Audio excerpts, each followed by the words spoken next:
event underlying basis of all business decisions.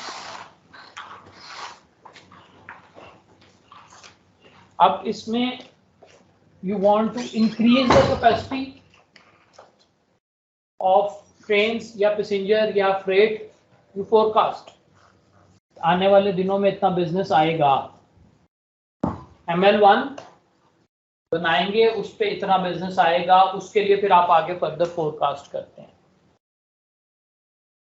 High speed train is not feasible for Pakistan कहते हैं ना, क्यों? To forecast तो उसकी कॉस्टिंग क्या है, आपके रिसोर्सेज फाइनेंसिस क्या हैं, whether you can bear the cost of that or not. Forecast based on past experiences and present conditions. Issue क्या है कि हम ये सारी प्रिडिक्शंस कर रहे हैं हवा में, without any sound scientific backing या procedure. So production, inventory, personnel, facilities, ये तमाम डिपेंडेंट हैं फोरकास्ट में आपके डिसीजन पे. आप कहते हैं जी 60 नए लोकोमोटिव लाने हैं और आपके पास ड्राइवर 4 भी नहीं है इस वक्त, तो उस प्लानिंग के लिए ज़रूरी है कि आपने फोरकास्ट करना है चीज़ों को, ग्राउंड रियलिटीज़ को देखना है, अपने बजट्स को देखना है. आप कहते हैं कि जनाब हमने 500 GE के इंजन ले आते हैं, कैसे ले आते हैं? एनुअल बजट कितना है आपका?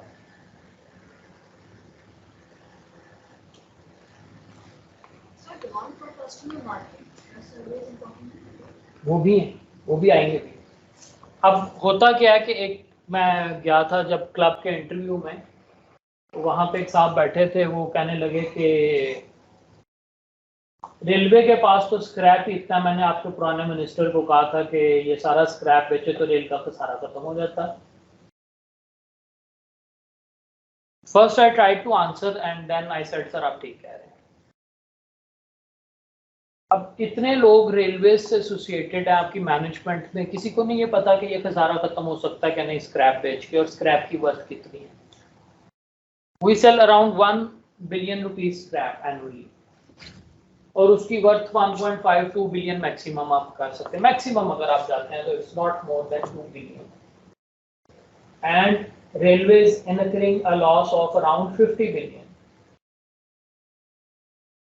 अब आप गुजर रहे हैं, आपको स्क्रैप के पहाड़ नजर आए हैं, तो यू डिसाइडेड कि जनाब इससे सारा कुछ खत्म हो सकता है. उसकी वैल्यू क्या है? You have no idea about. तो प्रोडक्शन, इन्वेंट्रीज, पर्सनल, फैसिलिटीज, ये तमाम चीजें, ना सिर्फ ये कि फोरकास्ट में आपने एग्जिस्टिंग को देखना है, फ्यूचर में भी अगर आप ऐड कर रहे हैं तो ये मेजर डिसीजंस होते हैं आपके. Production, in house, out house, सब कॉन्ट्रैक्टिंग, उस लिहाज से आपकी इन्वेंट्रीज होंगी. मेंटेनेंस कॉन्ट्रैक्ट क्यों किया था, क्यों गए थे हम maintenance contract?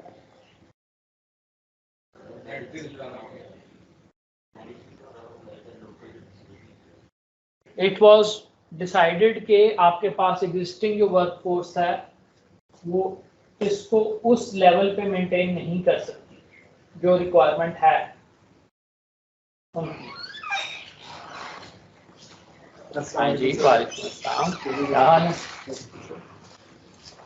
So we went into maintenance contract. Inventories कितनी होंगी? कुछ आइटम्स पे जस्ट इन टाइम पे जा सकते हैं, बिल्कुल जा सकते हैं, हर आइटम पे जा सकते हैं. एक आइटम आपको क्रैंकशाफ्ट चाहिए और वो यूएसए से इंपोर्ट होती है और उसकी 2 या 3 फॉर्म्स हैं सिर्फ. रेल, आपकी जो रेल्स हैं वो दुनिया में कितने मुल्क बनाते हैं? स्पेन, यूक्रेन और 2, 3, 4 और मुल्क हैं सिर्फ, जिनमें से यूक्रेन पे आप क्रॉस लगाते हैं तो प्रेजेंट कंडीशन है वहाँ. वेरी लिमिटेड सोर्सेज हैं.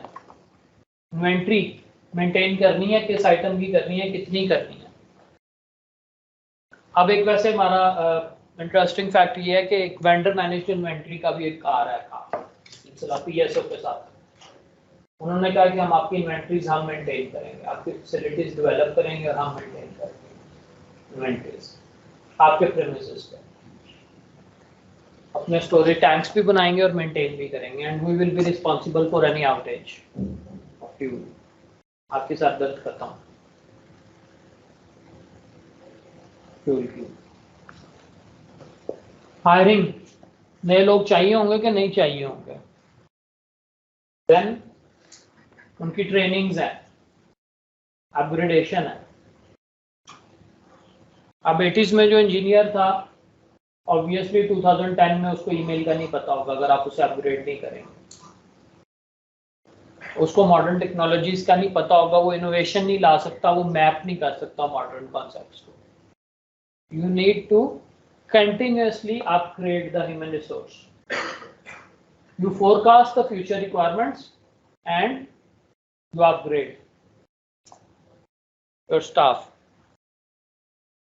Facilities ऐड करनी है, डिलीट करनी है।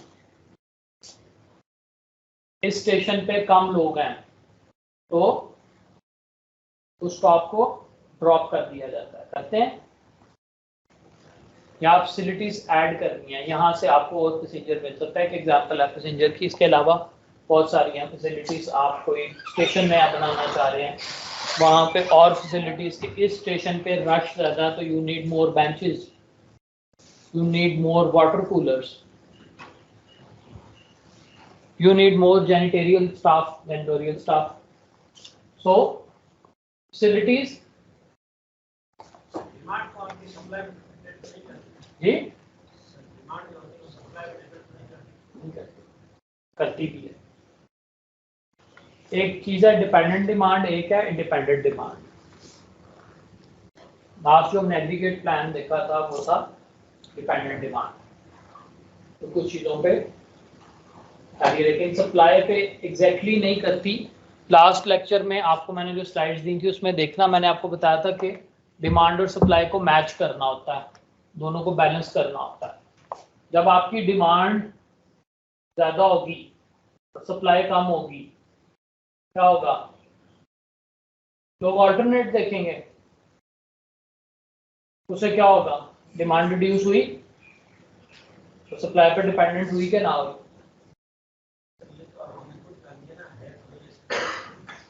फैक्टर्स होते हैं ना, यही मैं बता रहा हूँ कि आप अगर नहीं कॉप अप कर पा रहे तो वो रिड्यूस हो जाएगी ना। उसके तो लाजमी बात है कि आप नहीं कर पा रहे तो उसका कोई ना कोई रीजन होता है। आप यूं समझ लें कि सीजन में आपके वेरिएशन, लाइक अब रेस्टोरेंट में एक पीक आवर्स होते हैं, कुछ ऑफ पीक आवर्स होते हैं, पैनमाज में भी ऐसे होता है। अब उसने अपनी कैपेसिटी कहीं पे डिजाइन करनी है, कोई भी सिस्टम फुल कैपेसिटी पे कभी भी डिजाइन नहीं करेगा, पीक आवर्स के मुताबिक कोई नहीं डिजाइन करेगा उसको। अगर 2 घंटे सारे दिन में एक रेस्टोरेंट बिजी आवर्स हैं उसके और उस दौरान अगर 500 लोग आते हैं तो वो 500 लोगों के लिए कैपेसिटी नहीं डिजाइन करेगा, वो 200-300 के अराउंड करते हैं कि बाकी टाइम भी तो उन्होंने उसको मैनेज करना है ना, उस फैसिलिटी को उन्होंने बाकी के दिन भी तो मैनेज करना सारा, उसकी भी कॉस्ट उन्हें पड़नी है। इसलिए समटाइम्स इट इज डिपेंडेंट। और इवन आप उसको प्राइसेस क्यों आप जाती हैं, मार्केट मैकेनिज्म क्या है? डिमांड बढ़ जाती है, जब प्राइस बढ़ेगी तो क्या होगा?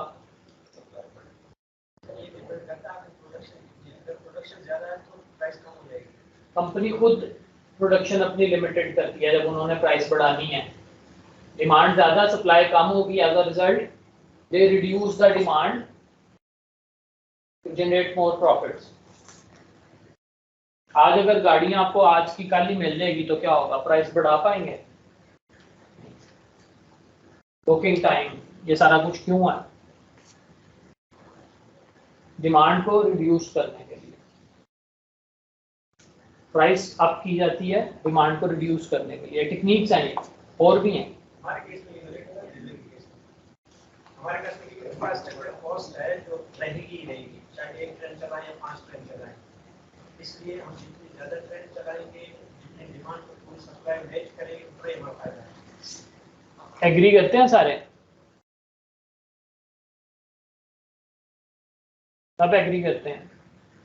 सर देखना पड़ेगा कि उसके ऑपरेशन कॉस्ट और रेवेन्यू में, और अगर हम उसको ना चलाए उसमें डिफरेंस कितना है?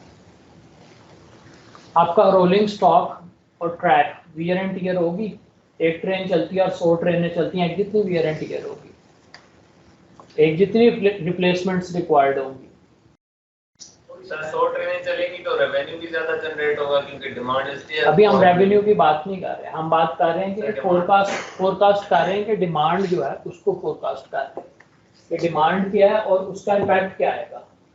रेवेन्यू आपका ज्यादा होगा नो डाउट, लेकिन आपको मेंटेनेंस भी तो करनी पड़ेगी, मटेरियल्स अवेलेबल करने पड़ेंगे कि नहीं करने पड़ेंगे? वही कह रहा हूँ ना, आप कह रहे हैं कि वियर टियर ज्यादा होगी तो रेवेन्यू हमारे पास ज्यादा है तो हम मेंटेनेंस के लिए उसकी हम बात नहीं, रेवेन्यू को तो हम वो तो उसको डिनाई नहीं कर रहे, वो तो अंडरस्टूड बात है कि रेवेन्यू ज्यादा होगा। बात ये हो रही है कि अगर डिमांड ज्यादा होगी तो सप्लाई भी बढ़ानी पड़ेगी, और समटाइम्स आप सप्लाई कम करके उसको कंट्रोल कर रहे होते हैं, डिमांड को सप्लाई कम करके भी कंट्रोल कर रहे होते हैं क्योंकि डिमांड को आपने डिक्रीज करना होता है। चंद कंपनीज हैं, और इसके अलावा एक और जगह पे भी ये चीज अप्लाई होती है आपकी कि अब आपने फ्रेट को जब फेवर देनी है और पैसेंजर को सप्रेस करना, तो आप ऑब्वियसली पैसेंजर रिड्यूस करते जाते हैं, फ्रेट चलाते जाते हैं, तो क्या होगा? उधर आप प्राइस कॉम्पिटिटिव रखेंगे, इधर इंक्रीज कर देंगे क्योंकि इधर आपको फायदा नहीं है ओवरऑल। ये इसमें आ जाता है आपका डॉलर वैल्यू, जो मैंने बताई थी कि आपकी वो जो वैल्यू आप देखते हैं, नेट डॉलर वैल्यू आप देखते हैं कि करंटली आपकी कंपनी अगर 10 प्रोडक्ट्स दे रही है तो मैक्सिमम उसको रेवेन्यू कहाँ पे मिल रहा है, उन प्रोडक्ट्स को वो फेवर करती है। तो ये पॉइंट मैच नहीं हो पा रहा है कि आप कह रहे हैं कि हम ट्रेन्स को कम करने से हम डिमांड को कंट्रोल कर सकते हैं। आप यूं समझ लें, मैं बताता हूँ आपको, आपकी आल्टो के 4 वेरिएंट आते हैं, 3 या 4 वेरिएंट आते हैं, ठीक है। अब जब चिप शॉर्टेज, एक चिप आती है, उसकी शॉर्टेज की वजह से एक मखसूस मॉडल को वो बंद करते हैं कि जी ये वाला नहीं हम दे सकते। क्यों नहीं दे सकते आप? इसलिए कि समटाइम्स उसकी एक्चुअल डिमांड रिड्यूस होती है और समटाइम्स एक दूसरी प्रोडक्ट जिस पे उनको ज्यादा प्रॉफिट हो रहा है, they want to invest more in that, तो वो खुद उस मॉडल को फेल करेंगे जिसमें कॉस्ट ज्यादा इनकर हो रही है और बेनिफिट कम है। अब उसकी डिमांड डिक्रीज करनी है ना उन्होंने, क्या नहीं करनी? उस पर भी उतना इन्वेस्ट करते रहे।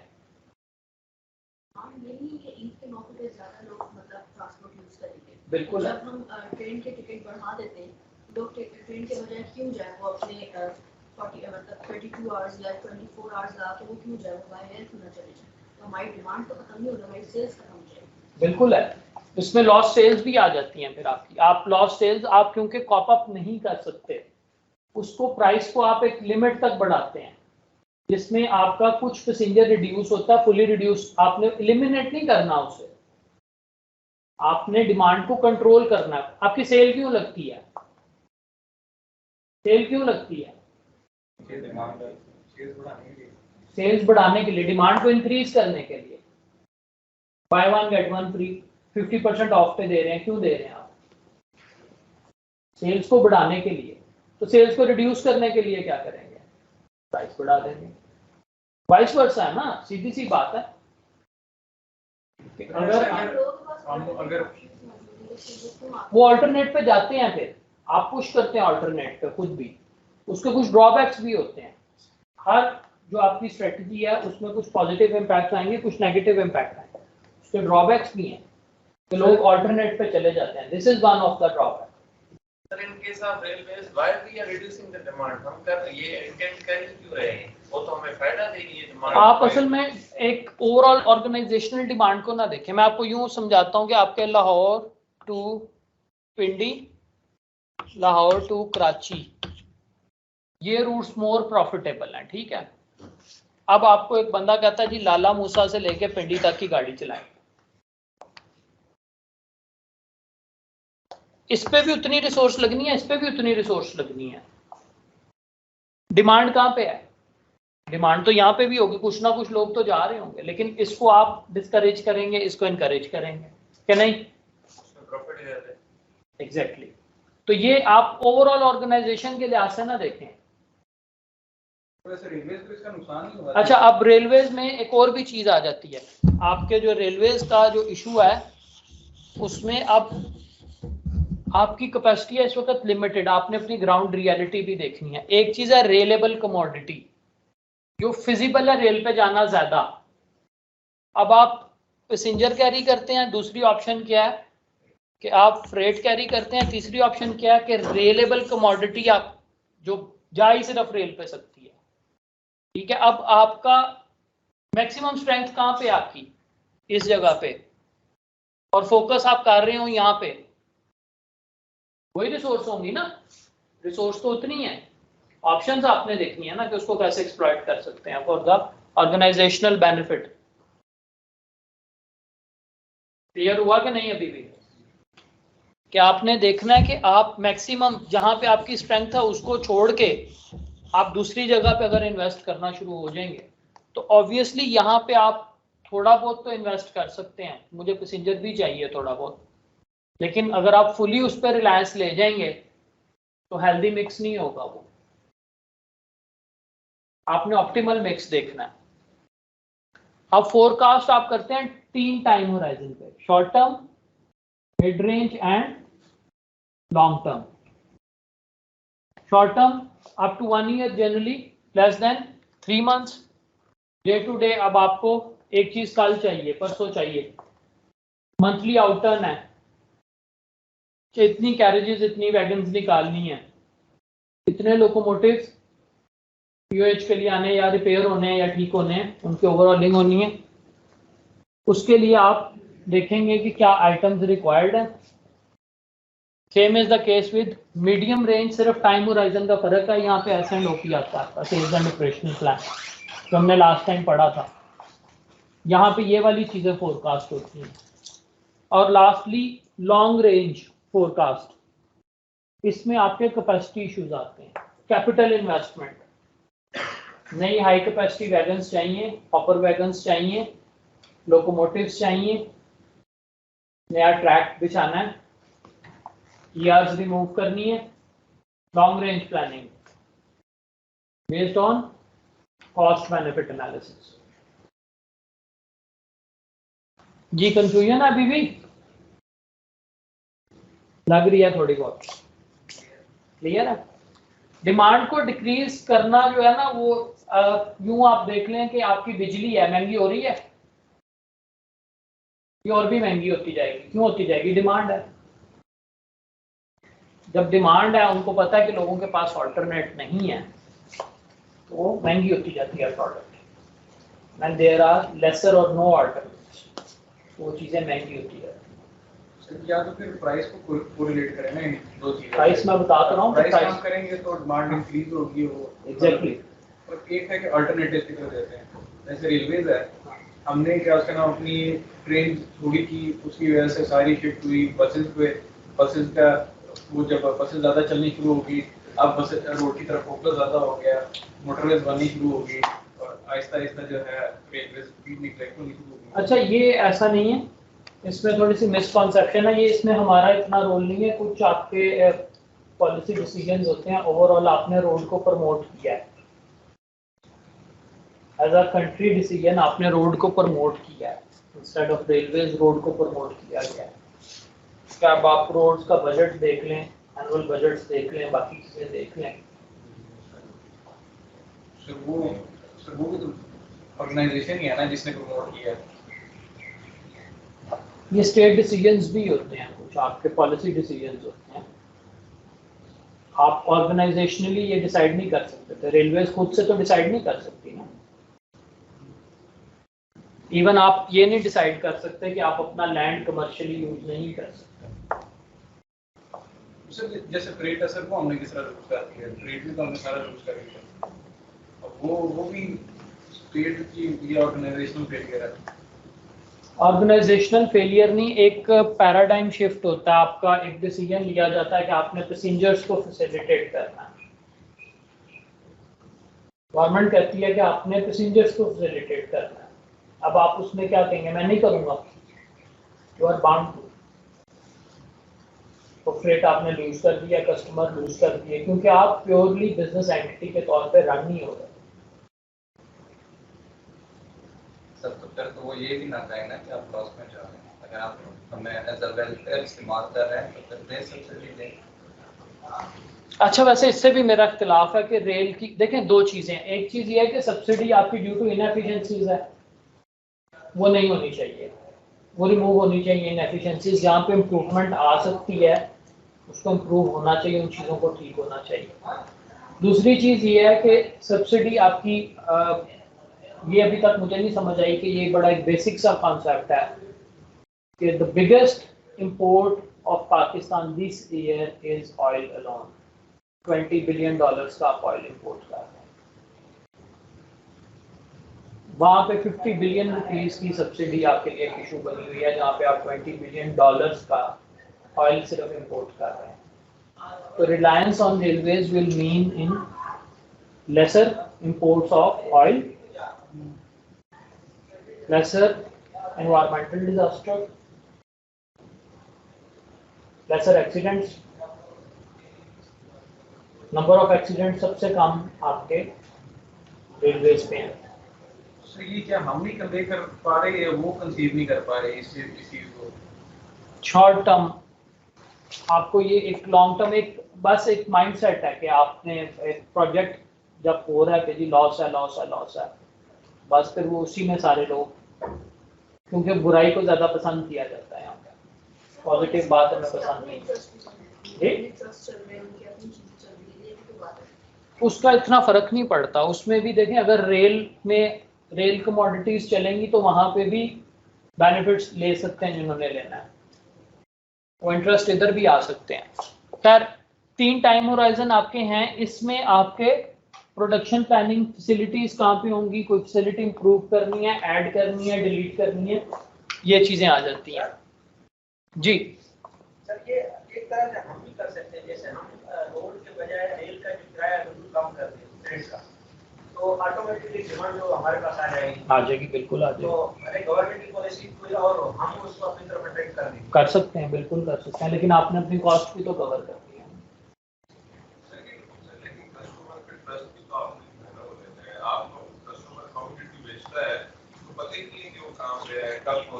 द प्रॉब्लम इज कि आपके कमर्शियल डिपार्टमेंट और मार्केटिंग डिपार्टमेंट को कौन लोग देख रहे हैं,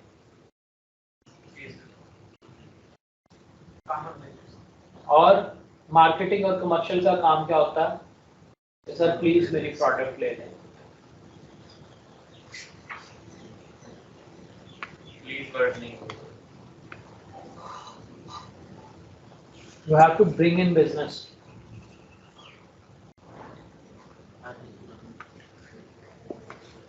Medium long range forecast deal with more comprehensive issues and spot management. Short term forecasting different methods होते हैं long term से, और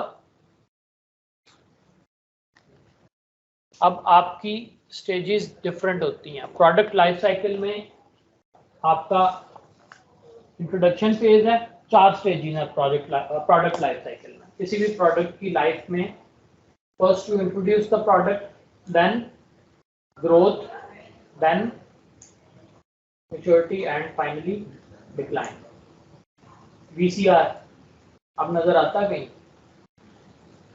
MP3 प्लेयर्स, CD प्लेयर्स कहाँ गए सब? अब अगर आप इंट्रोडक्शन स्टेज पे और डिक्लाइन स्टेज पे सेम स्ट्रेटेजी लगाएंगे तो क्या होगा? या मैच्योरिटी स्टेज पे आप फोरकास्ट करते हैं तो क्या वो फोरकास्ट उतनी होगी जो इंट्रोडक्शन स्टेज पे है, या डिक्लाइनिंग स्टेज पे?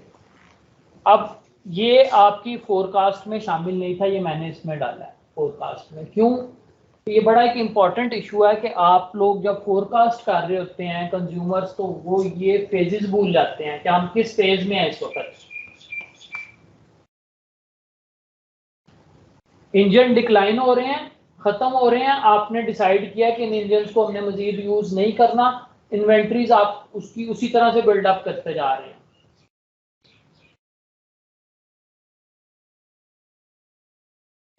DPU आप बंद कर रहे हैं, साथ आप इन्वेंट्रीज उसकी रखते जा रहे हैं, व्हाई नॉट के यूटिलाइज इट समवेयर एल्स। उसकी आपने स्टेज देखनी है कि किस स्टेज पे है वो इस वक्त product. Introduction and growth requires longer forecast than maturity and decline, and as product passes through life cycle, forecasts are useful in projection, staff levels, inventory levels and factory capacity.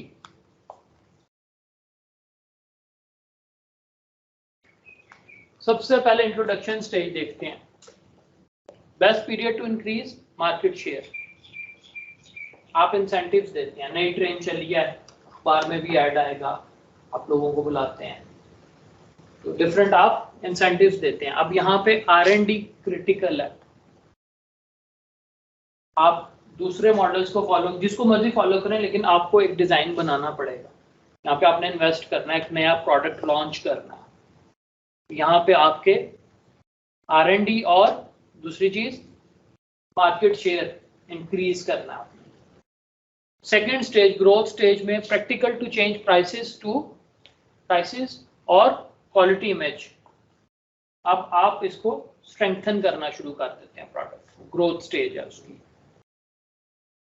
इस वक्त आपकी जो current growth stage चल रही है hybrid engine vehicles की चल रही है, बोइंग 787 3D प्रिंटर्स हैं, ये ग्रोथ स्टेज में हैं ये प्रोडक्ट्स आपकी, इलेक्ट्रिक व्हीकल्स हैं, VR है। Then when it comes to maturity stage, अब आप चेंज नहीं कर सकते, क्यों? आपके कॉम्पिटिटर्स ऐड होना शुरू हो गए हैं। इस स्टेज पे कई और कॉम्पिटिटर्स आ चुके होंगे, आपके मॉडल को फॉलो करके, उसको समझ के, देख के, और कॉम्पिटिटर्स आने के लिए अब आप माइनर चेंजेस कर सकते हैं, और अब आपने अपनी मार्केट पोजीशन को डिफेंड करना है। यहाँ पे आप मार्केट को अट्रैक्ट करना चाह रहे थे, अब आप अपनी पोजीशन को डिफेंड कर रहे हैं, दोनों में डिफरेंस आएगा। कंपटीशन आ गया, वहां पे कंपटीशन नहीं था। और डिक्लाइन में अब आपने कॉस्ट कंट्रोल्स करनी है, इन्वेंट्रीज को रिड्यूस करना है और उसको फेज आउट करना है चीज़ों को।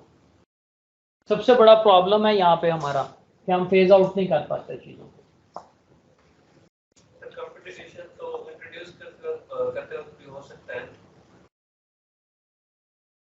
कोई भी प्रोडक्ट हम इंट्रोड्यूस कर रहे हैं तो देखें, जब आप इंट्रोडक्शन करते हैं ना, तो आप R&D और ये सारी चीज़ें देख के, आप R&D करके फिर ही आप इंट्रोड्यूस करते हैं कि ये प्रोडक्ट मैं नई लॉन्च करूंगा, तो उसमें ये एक्स्ट्रा फीचर्स दूंगा, या ये इनोवेशन होगी, या ये चेंज होगी, जिसकी वजह से वो मार्केट में जाएगी। अदरवाइज एग्जिस्टिंग अगर है तो कितने लोग हैं, 2 3 4, एंड अगेन अगर डिमांड सेटिस्फाई हो रही है तो मेरी प्रोडक्ट की जरूरत ही नहीं है मार्केट में। यहाँ पे जब आप खड़े हुए हैं तो ये जो लिखा है ना, कॉम्पिटिटर्स आ जाते हैं आपके यहाँ पे, तो ऑब्वियसली वो जो कॉम्पिटिटर है वो इंट्रोडक्शन स्टेज पे है, आप यहाँ पे हैं, वो यहाँ पे है, तो वो इसमें लाजमी बात है कि इनोवेट करेगा कुछ ना कुछ, या वो प्राइसिंग पे करेगा या किसी ना किसी चीज पे करेगा, तो वो उसके बाद इंट्रोड्यूस कर सकता है ना।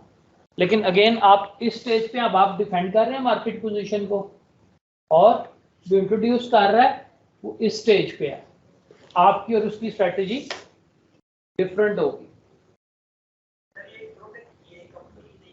प्रोडक्ट की है, हाँ, चेंज करती रहती हैं, आपकी प्रोडक्ट्स हैं डिफरेंट, आपकी भी डिफरेंट प्रोडक्ट्स हैं, आपकी जितनी ट्रेन्स हैं वो प्रोडक्ट्स हैं आपकी, कर सकते हैं।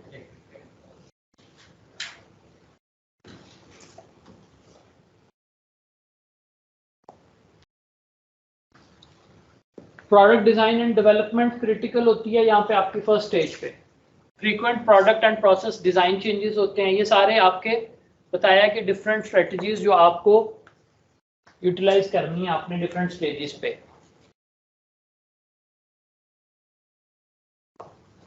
Now coming back to the topic of forecasting, 3 आपकी फोरकास्ट होती हैं। First one is economic forecast, revenue generation, cash flows कितने होंगे कितने नहीं होंगे, इन्फ्लेशन, ये सारी फैक्टर्स, करेंसी एक्सचेंज रेट, आज अगर मैं प्रोडक्ट खरीदता हूँ, अभी आप डॉलर रेट पे ही देख लें कि 182 पे अगर गया है 160 से विद इन 2-3 मंथ्स, आपके जो परचेज ऑर्डर 2-3 ईयर्स पहले पढ़ने थे,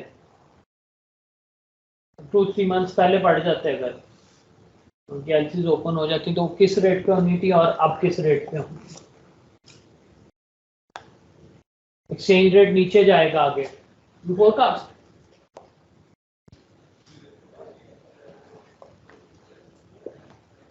आपके पास तकरीबन 45 डेज का पहले स्टोरेज, फ्यूल स्टोरेज की कैपेसिटी थी, फ्यूल प्राइसेस ऊपर जाएंगी या कम होंगी, फोरकास्ट, और उसी बेस पे आप इन्वेंट्रीज को मेंटेन करेंगे। टेक्नोलॉजिकल फोरकास्ट क्या है? टेक्नोलॉजिकल फोरकास्ट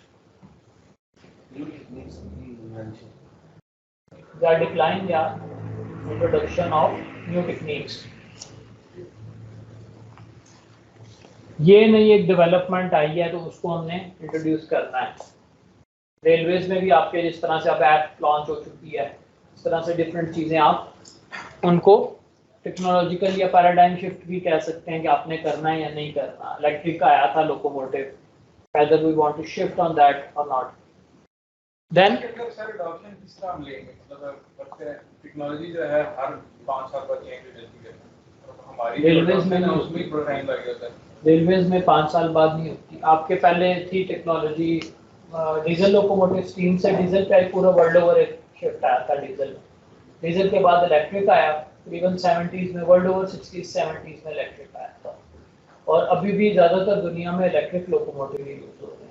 मेरे कहने का मतलब जैसे फैसिलिटीज जो आप प्रोवाइड कर रहे हैं पैसेंजर्स के किसी भी, जैसे भी ट्रैकिंग आ गई है, फिर आगे जैसे बढ़ती जाती है, अब इसके अंदर जैसे अब आप किसी बस में ट्रैवल करें तो आगे वही पैड सा लगा देते हैं, मतलब ये चीज़ें ये कोई इतनी बड़ी वो कोई आपके जो है जो स्क्रीन्स वगैरह लगानी है, मल्टीमीडिया लगाना, वो तो कोई बहुत बड़ा इशू नहीं है। उसकी कॉस्ट है ना, मतलब कि उसमें कौन सी टेक्नोलॉजी हमें अडॉप्ट करनी चाहिए और कौन सी नहीं अडॉप्ट करनी चाहिए। इसीलिए पहले नंबर पे इकोनॉमिक फोरकास्ट और सेकंड पे वो है। पहले तो आपने अपनी इकोनॉमी देखनी है एंड देन टेक्नोलॉजी के क्या आप अडॉप्ट कर सकते हैं या क्या नहीं, यही फोरकास्ट करना है ना आपने, यही तो फोरकास्ट करना है कि इसमें से क्या करना है क्या नहीं करना। जब आपके 2000s में चली थी पैसेंजर में आपके बकायदा हेडफोन्स दिए जाते थे, उसमें वो रेडियो भी होता था और उसके बाद उसमें टीवी चैनल्स भी होते थे, टीवी भी होते थे लगे होते, याद है? नहीं देखा आप लोगों ने? तब होते थे, फिर एलिमिनेट हो गए क्योंकि कभी कोई तार टूट गई, कभी किसी की सीट का वो स्विच खराब है, इसलिए उसको फिर एलिमिनेट कर दिया गया कि it was difficult to manage. तो इसलिए टेक्नोलॉजिकल पहले आपका बार कोड होता था, अब क्यूआर कोड है। वर्ल्ड ओवर आपकी टिकट्स क्यूआर कोड पे हैं, आप खुद प्रिंट निकालें और जो आपका टिकट चेकर है वो आपका सिंपल स्कैन करता जाता है और उसके पास रिकॉर्ड में भी आता जाता है कि उसका कितने टिकट चेक। सर ये जैसे ऐसी ये टिकटलेस जो आ गई है, मतलब वर्ल्ड ओवर तो हो गया है, हमने अभी तक नहीं किया, हालांकि ये बहुत सस्ता है और उसकी ऑथेंटिसिटी भी है। ऑथेंटिसिटी ये है कि आपने जितने क्यूआर कोड स्कैन किए पता लग जाता है कि इसने बाकी टिकट चेकिंग की भी है क्या, क्योंकि वो सारा उसमें रिकॉर्ड होता जाएगा ना कि 10 की हैं, 20 की हैं, 30 की हैं, कितनी टिकट है। क्यूआर कोड के बगैर आप अलाउ ही ना करें और क्यूआर कोड रीडर जो है वो उसको रीड करता जाएगा। हालांकि ये बड़ी सिंपल सी चीज़ है क्यूआर कोड ना, ये वगैरह तो हमारी अडॉप्शन बहुत स्लो है। स्लो नहीं है, उसका प्रॉब्लम यही है कि जब आपने इनोवेट नहीं किया, ट्रेनिंग नहीं हुई लोगों की, या उनके पास they are not empowered to implement such decisions. अब आप लोग हैं तो आप लोगों को क्या टास्क क्या मिला प्रोजेक्ट्स का? आपके जो प्रोजेक्ट्स हैं वो क्या होंगे? जो डॉक्टर आसिम ने मुझे बताया उनका फोकस है कमर्शियल वायबिलिटी है इस बार, कमर्शियल वायबिलिटी के वो कमर्शियली भी अडॉप्ट हो सकते हैं, रेलवेज में भी अप्लाई हो सकते हैं। अब आप ये इनोवेशन अगर आप क्यूआर कोड वाली इसकी रेट जस्टिफिकेशन के साथ एक बनाते हैं, आपने इकोनॉमिक्स भी पढ़ ली, आपने फोरकास्टिंग भी पढ़ ली, अब आपको पता होना चाहिए कि हमने कैपेसिटी कैसे असेस करनी है। डेटा आपके पास अवेलेबल होगा ना, कि कितने पैसेंजर हैं एनुअली, कितने टिकट्स हैं, तो आप डाटा ले लेते हैं और उसके बाद यू फोरकास्ट के how many machines are required, how many ticket checkers are there, what is the cost of total project, आप कर सकते हैं, इसको प्रोजेक्ट कर सकते हैं। And finally the demand forecast, ये हमारा होता है प्योरली हमारा काम है, लेकिन इसमें भी आप लोगों का भी रोल है, वो देखते हैं कहाँ पे है। Demand forecast about the products और material forecast. So strategic importance is good supplier relationship, forecast आपकी ठीक है तो आपके जो सप्लायर रिलेशनशिप है वो भी ठीक होगा।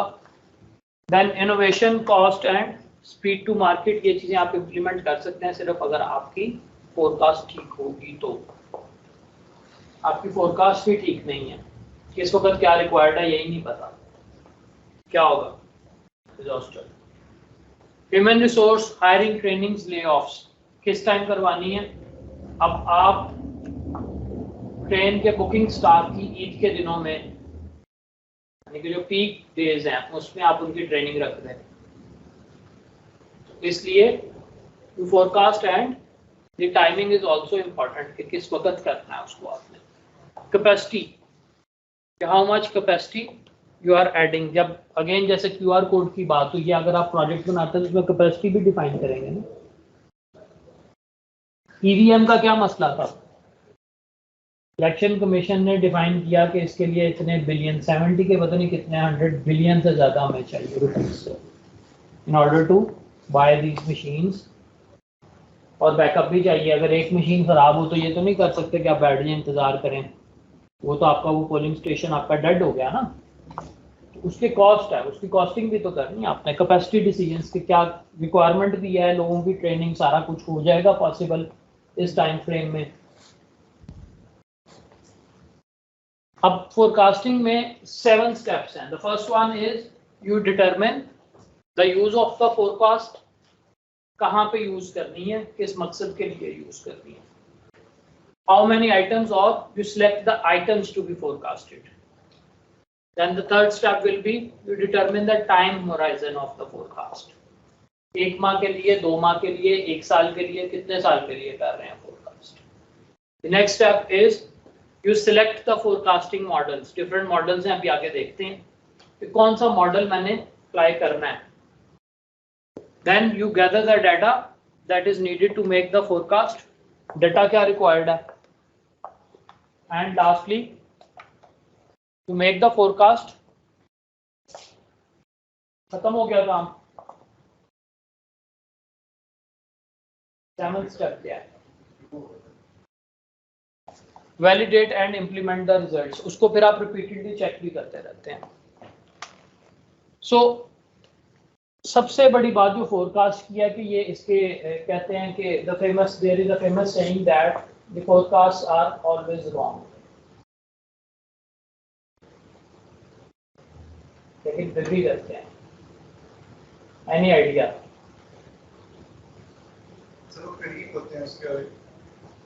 बात यह है कि परसेंटेज ऑफ एरर क्या है, एरर मार्जिन क्या है आपके पास, बजाय इसके कि आप बिल्कुल एक काम हवा में कर रहे हैं, तो आप नियरेस्ट, आप स्टॉक को भी प्रिडिक्ट करते हैं ना कि कल ये स्टॉक ऊपर जाएगा, कल ये स्टॉक नीचे आएगा, तो ऑब्वियसली कुछ मार्केट फोर्सेस होती हैं, कुछ और चीज़ें होती हैं, 100% एक्यूरेट नहीं होता, लेकिन नियरली कुछ ना कुछ एक, कुछ ना होने से बेहतर होता है फिर भी वो।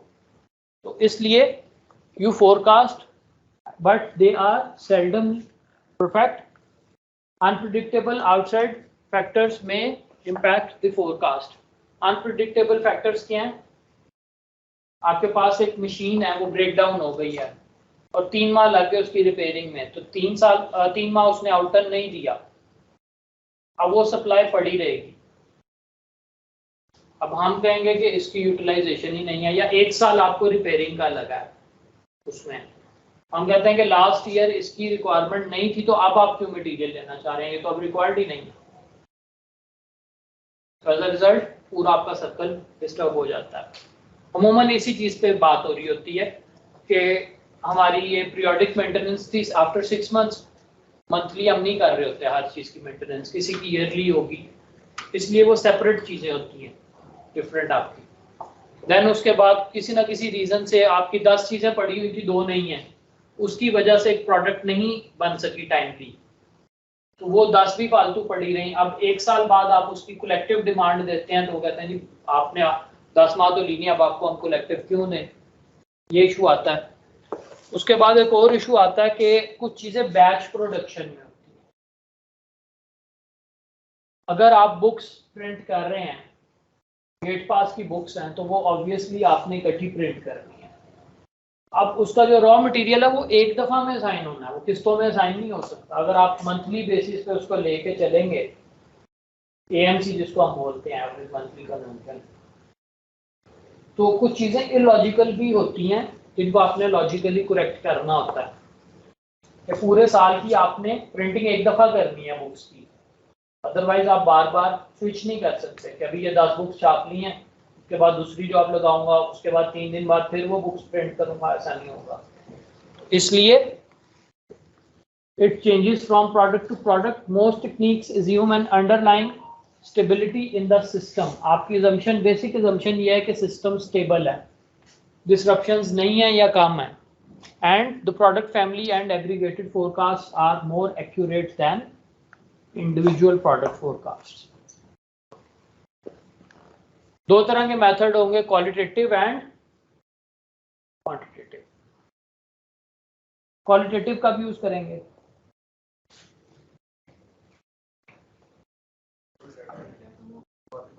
डाटा कम होता है तो आप क्वालिटेटिव मेथड को प्रेफर करते हैं। व्हेन सिचुएशन इज वेग and little data exist. New products की सूरत में, न्यू टेक्नोलॉजी की सूरत में यही इशू होता है कि नई प्रोडक्ट है तो इसलिए आपके पास डाटा कम होता है। अब यहाँ पे क्या आ जाता है, intuition and experience. For example forecasting sales on internet. अब आप, या मैंने आपको बताया था कि हम आपको SQR भेजते हैं वेट करने के लिए, हेड ऑफ डिपार्टमेंट उसको इंडोर्स करता है, तो उसका क्या मकसद था, एक्सपीरियंस। क्वालिटेटिव मेथड, आपके पास फुली डाटा अवेलेबल नहीं है इस तरह से कि हर चीज़ आपके पास ERP नहीं है, तो आप डिसरप्शंस को, या 1 साल अगर एक प्रोडक्ट आपकी 2 साल या 2.5 साल इस्तेमाल नहीं हुई और 6 मंथ्स में फुली यूटिलाइज हो गई है, या उसको किस तरह से उसकी यूटिलाइजेशन इंक्रीज हो रही है, डिक्रीज हो रही है, तो वो एक एक्सपीरियंस से अपने बता सकते हैं। Then quantitative method is used when situation is stable and historical data is available. हम ये करके देते हैं आपको। Existing products, current technology, जो आपकी फर्स्ट टाइम प्रोडक्ट होती है उसके लेवल्स, स्टॉक लेवल्स आपके कंज्यूमर्स बता रहे होते हैं, उसकी इवन रेट जस्टिफिकेशन भी कंज्यूमर ने देनी होती है। वो कहते हैं जी परचेज वालों का काम है, हमारा काम नहीं है। जो फर्स्ट टाइम आप बाय करते हैं उसकी रेट जस्टिफिकेशन भी कि क्या ये आइटम उस कॉस्ट पे ठीक है, जब फर्स्ट टाइम आप दे देते हैं, उसके बाद जब हम खरीदारी करते हैं तो फिर उसका लास्ट परचेज रेट मार्केट सर्वे फिर हमारी ड्यूटी है कि उससे ऑनवर्ड्स हमने उसको देखना है कि उसकी प्राइस जस्टिफाइड है कि नहीं।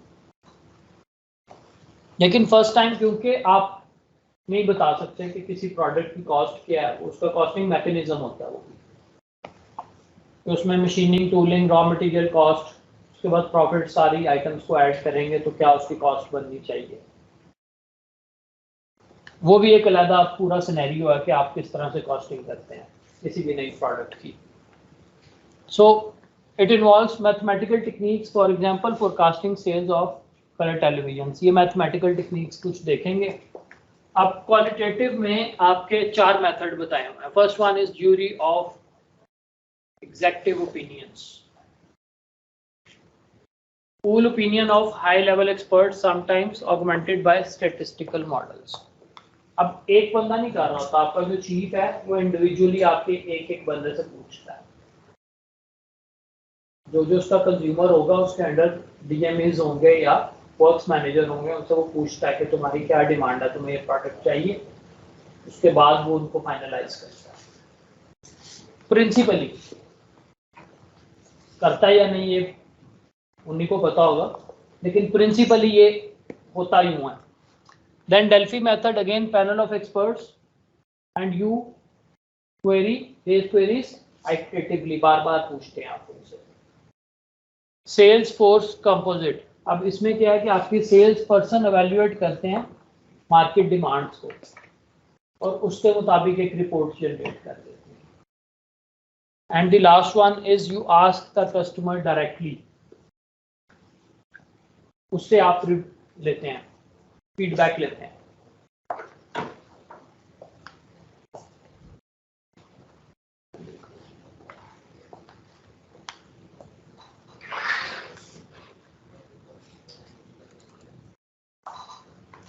So Delphi method में आप सिंपली आइटरेटिव ग्रुप प्रोसेस है और आप जब तक कंसेंसस नहीं हो जाता रिपीटेडली उसको रीआइटरेट. जो मैं बात कर रहा था आपसे वो ये जो हम बात कर रहे थे कि सीईओ से वापस जाता है एजीएम, फिर सीएमई, फिर वो दोबारा पूछते हैं, फिर वो क्वांटिटीज चेंज कर देते हैं. That was not illogical.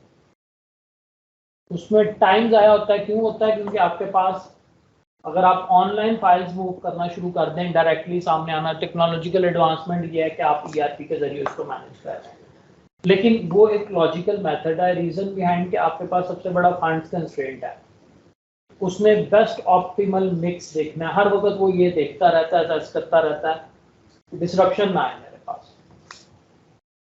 कौन सी प्रोडक्ट जरूरी है? अच्छा, इस प्रोडक्ट को अगर 6 माह पेंड कर देता हूँ तो क्योंकि आपने एग्रीगेट प्लान नहीं बनाया हुआ, तो कौन सी आइटम एग्जैक्टली आपके पास इतना टाइम नहीं है, फायर फाइटिंग कर रहे हैं हर वक्त. तो आइडियली आपका एग्रीगेट प्लान यहाँ पे एम्प्लॉय होता है ताकि उसको बार बार ये रीआइट्रेशंस ना करनी पड़े. उसको पता होगा कौन सी आइटम कब चाहिए, उसके मुताबिक वो प्लान करेगा.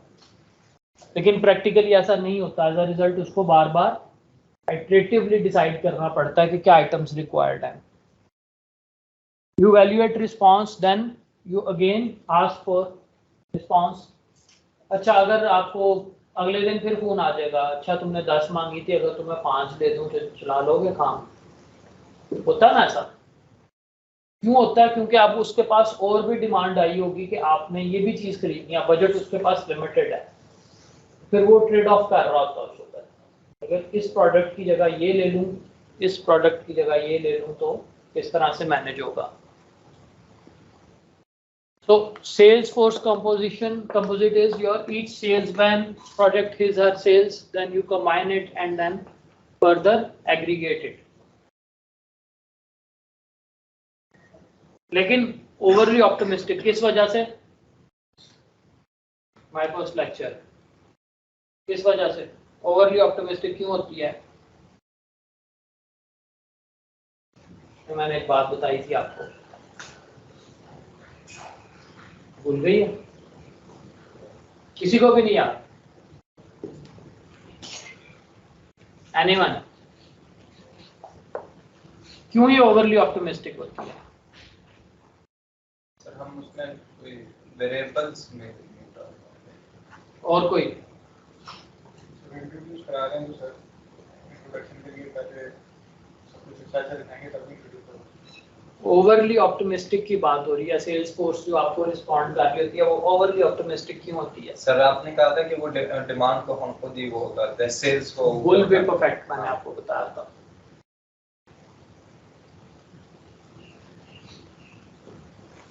क्या करेंगे? सेल्स सर इतनी हो जाएंगी, बेच देंगे, सारा कुछ बिक जाएगा, 10 गुना बेच देंगे, और वो रिलाय करके नई फैक्ट्री लगा के बैठा होता है. तो एज अ रिजल्ट क्या होता है? पूरा सिस्टम कोलैप्स कर जाता है. तो इसलिए ये बहुत ज्यादा ओवरली ऑप्टिमिस्टिक्स होती हैं, ट्रू मेजर नहीं है ये. Then your market surveys, you ask customers about purchasing items useful for demand and product design and planning. जब आप प्राइस का पूछते हैं ना लोगों से कि ज्यादा, वो कहते हैं ज्यादा, तो फिर क्या होता है? तो कोमो के पैकेट में से एक काम हो जाता है, क्योंकि उसने कस्टमर को भी सेटिस्फाइड रखना है और अपनी प्राइसिंग भी एडजस्ट करनी है. आइडिया हुआ कुछ? किस तरह से प्राइसिंग को रिड्यूस किया जाता है? ट्रेन में क्या है?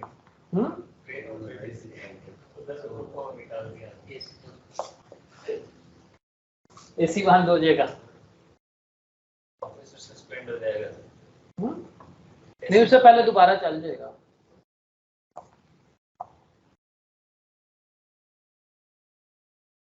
उसमें भी कुछ ना कुछ चीजें इम्पैक्ट आना शुरू हो जाता है आपका। सर्विसेज सेक्टर का थोड़ा सा डिफरेंट होता है, आपका जो मॉडल है ना that is a little bit different from products. Goods product जो है ना आपकी, तो ये जो है ये आपके गुड्स पे अप्लाई होता है जो भी हम बात कर रहे हैं ना, लेकिन उसमें भी आप कुछ ना कुछ करते हैं।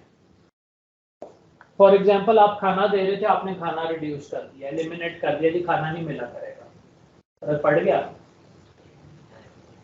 आप वाईफाई देते, आप वाईफाई नहीं दे रहे, फर्क पड़ गया ना। आप कहते हैं as a matter of policy हमने विड्रॉ कर लिया, फैसिलिटी विड्रॉ कर लिया, करते हैं ना। सर तो ये इस तरह से तो हम अपना क्या कहते हैं वो जो हमारी सेल है उसको खराब कर देंगे। ट्रेड ऑफ्स हैं, ट्रेड ऑफ्स हैं। वैसे सेल कभी भी खराब नहीं होती। रेल की लाहौर से कराची जिसने भी जाना ना, आज भी फर्स्ट चॉइस है रेलवे, बस पे नहीं जाते सर लेकिन अगर हम फैसिलिटीज रिड्यूस करते जाएंगे, रिड्यूस हुई है काफी, उसके बावजूद जा रहे हैं ना। और कॉम्पिटेंसी ना कंप्रोमाइज हो तो फिर तो कोई इशू नहीं। आप 16 घंटे में लोगों को ले जाए ना अगर, या 14 घंटे में, वो कहेंगे वाईफाई हम अपने मोबाइल का यूज कर लेंगे, ठीक है, आप हमें ले 16 घंटे में जाएं, 22 घंटों में ना लेके जाएं। बात यह है कि आपकी इंपॉर्टेंस आप किस चीज को दें। फैसिलिटीज अपनी जगह इंपॉर्टेंट हैं, लेकिन वो again service sector is entirely different. अभी देखेंगे एग्जांपल, हम सर्विस सेक्टर की एंड पे देखेंगे इस लेक्चर के। So market surveys, you ask customers, then you make useful for demand and product design and planning, and what consumers say and what they actually do may be different. यहाँ पे फिर हमारा role आ जाता है, जो आप कहते हो और जो करते हो उसको हमने बड़े ध्यान से देखना होता है।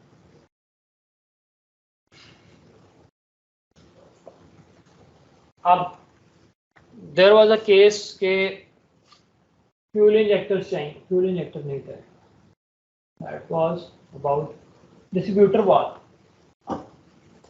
3.5 लाख का एक डिस्ट्रीब्यूटर वॉल है, 64 डिस्ट्रीब्यूटर वॉल चाहिए, दे दें। सीएमई की कॉल आती है, दे दें। ऊपर से कॉल आती है मेरी आउटर नहीं निकल रही, मुझे फौरी तौर पे चाहिए, गाड़ियां नहीं निकलेंगी। भाई जो उतरे हैं वो वापस करो, गलत बात तो नहीं है।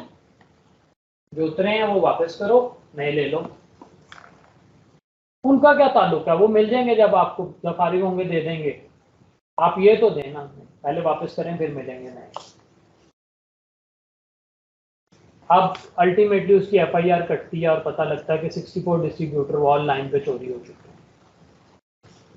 अब आप अगर इशू कर देते हैं, वो वापसी कभी भी नहीं, अच्छा अभी और काम है आपको दे देंगे, अभी और काम है आपको दे देंगे, वो मास्क हो जाना था सारा का सारा इवेंट।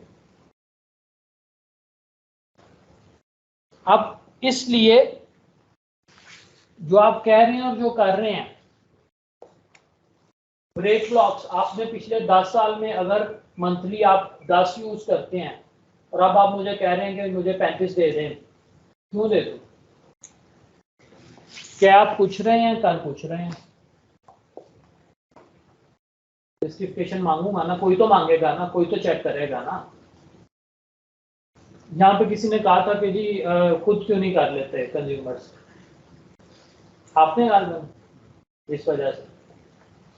इस वजह से कि कोई किसी ना किसी ने तो चेक एंड बैलेंस रखना है।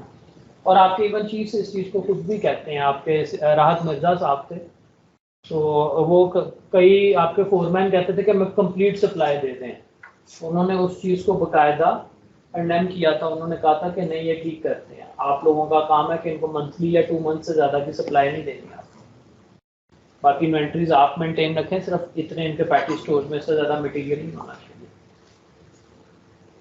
रीज़न इज कि मिस यूज हो सकता है उसकी चेक एंड बैलेंस इन्वेंट्रीज इसलिए लगा होगी।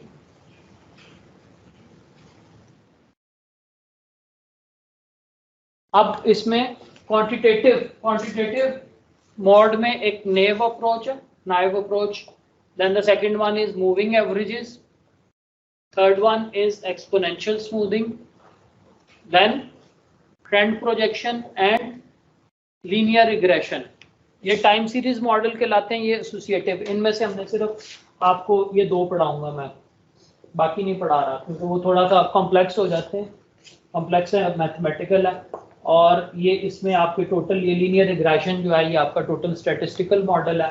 और इससे आगे अब एआई प्रिडिक्टेड मॉडल्स भी आ गए हुए हैं जो आपके हिस्टोरिकल डाटा को देख के प्रिडिक्ट करते हैं। सर्वे ऑटो बाय डॉक्टर उमर साहब, सुना है किसी ने? वो क्या करता है? मार्केट प्रेडिक्शंस करता है, इसी तरह से वो एआई बेस्ड सिस्टम है। चीज़ें यही हैं लेकिन वो हिस्टोरिकल डाटा को देखते हुए कंप्यूटर प्रेडिक्ट कर रहा है। तो इसके अलावा और भी है, जैसे आपका कोरोना था, उसमें भी एआई बेस्ड मॉडल्स इन्होंने अप्लॉय किए थे कि किस तरह से मार्केट मूव करती है, किस तरह से आपकी ये डिजीज मूव कर रही है, किस तरह से ट्रेंड मूव कर रहा है। सो time series forecasting is set of evenly spaced numerical data, AMC, जिसपे अमूमन कंज्यूमर्स को सबसे बड़ा एतराज ही होता है। जैसे मैंने भी आपको पहले बता भी दिया कि उसमें डिफरेंस आ सकता है, उसके डिफरेंट रीजंस हैं, पॉजिटिव भी हो सकते हैं, नेगेटिव भी हो सकते हैं, ठीक भी हो सकते हैं, गलत भी, जिसमें से एक ये भी है कि आपने प्रोडक्शन इकट्ठे करनी है। So you obtain by observing response variable at regular time periods. हमारे केस में AMCs, एवरेज मंथली कंजम्पशन को देखा जाता है। Then forecast is based only on past values, no other values or variables are important, past value को सिर्फ आप देख रहे हैं। सो we assume that factors influencing past and present will continue to influence the future। ऐसा जरूरी नहीं कि हो भी, चेंज भी हो सकता है। जैसे अभी हमने एग्जांपल दी थी कि आपने ज्यादा कर दिया उसको, पैसेंजर ट्रेन को आपने फेवर करनी है या फ्रेट को फेवर देनी है, फिर हमने ज्यादा करना है, फ्रेट ट्रैफिक ज्यादा करनी है, तो एकदम से शिफ्ट आएगी, रिक्वायरमेंट इंक्रीज हो जाएगी, एक की डिक्रीज हो जाएगी, दूसरे की इंक्रीज हो जाएगी। तो वो फैक्टर्स अब आप हिस्टोरिकल डाटा पे अगर सिर्फ रहेंगे, रिलाई करेंगे तो अप्लाई नहीं कर सकते उसको। सो टाइम सीरीज में कुछ कंपोनेंट्स होते हैं, trend, cyclic, then seasonality and randomness. कुछ आइटम्स में रैंडमनेस होगी, कुछ में ट्रेंड होगा। ट्रेंड क्या होता है? इंक्रीजिंग और डिक्रीजिंग। साइक्लिक, एक रेगुलर पैटर्न पे इंक्रीज या डिक्रीज हो रहा है। देन सीजनल,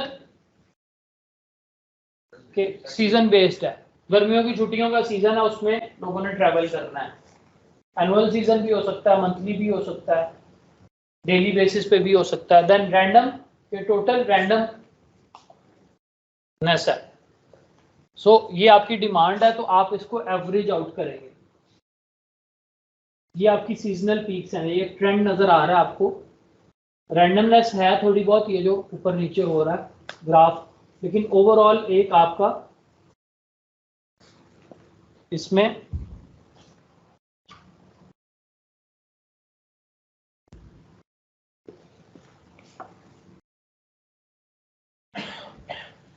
इसको आपने ओवरऑल, ये एक्चुअल आपकी डिमांड लाइन है, उसको आप करते हैं एवरेज आउट कर लेते हैं ओवर द ईयर्स, और इस पे फिर आप कैलकुलेट करते हैं। अभी हम जी को स्टोर वाला बताएगा कि कितने साल की होती है आपकी SUR।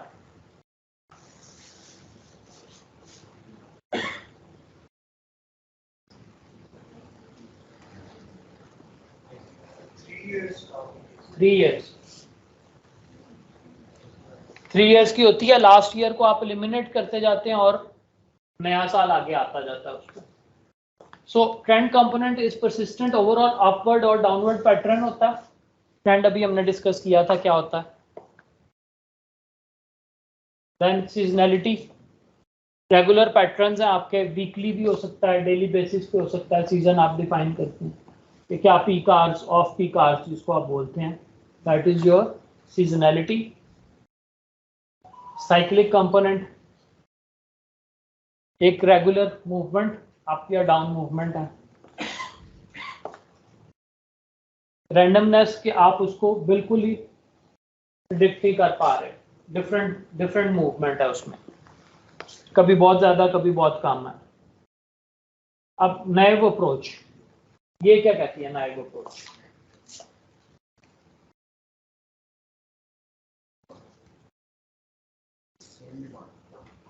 Same demand. आप अज्यूम कर रहे हैं कि जो कौन सी आ रही है एग्जाम्पल आ रही है। अब आपकी नाइव अप्रोच क्या कहती है कि अगर अभी आपको, जैसे मैंने अभी बात की थी कि 10 चाहिए तो अगले महीने भी 10 ही प्रोडक्ट्स चाहिए, उसे अगले महीने भी आप प्रीवियस डाटा को एज इट इज नेक्स्ट पे मैप कर लेते हैं। So assume demand in next period is the same as demand in most recent period. If January sales were 68 तो फरवरी की भी 68 होंगी। ये सबसे बेसिक तरीका कार है कि आप उसको देखते हैं कि अच्छा इस दफा कितनी थी, अगली दफा भी उतनी होगा। इसमें एग्जैक्टली सेम है या फैक्टर लग सकता है? मतलब 68 है, 68 का कोई फैक्टर लग जाए कि 2 टाइम्स हो जाएगा, 3 टाइम्स हो जाएगा? नहीं, अभी तो वो अभी आगे आएगा। इसको तो अभी हम नाइव अप्रोच में सिंपली ये है कि आप कहते हैं कि अभी जो है आपका, और इसको अभी आप इन्वेंट्री में पढ़ेंगे, ये रिप्लेनिशमेंट मॉडल्स भी इसके साथ मैप होते हैं। इन्वेंट्री रिप्लेनिशमेंट मॉडल्स के आपकी कितनी रिड्यूस हुई है इन्वेंट्री, उतनी आप फिल कर लें, तो वो भी है। लेकिन फोरकास्टिंग में तो हम सेम मंथ को कंपेयर कर रहे हैं, जनवरी है तो पिछले साल के। हाँ, आप जनवरी को जनवरी से भी कर सकते हैं कि लास्ट ईयर जनवरी में कितना था, लेकिन यह है कि आप एग्जैक्ट उस पे रहते हैं, उसको चेंज नहीं करते। Moving averages, series of arithmetic mean used if little or no trend and used often for smoothing, provides overall impression of data over time. ये हम यूज करते हैं मूविंग एवरेजेस वाला।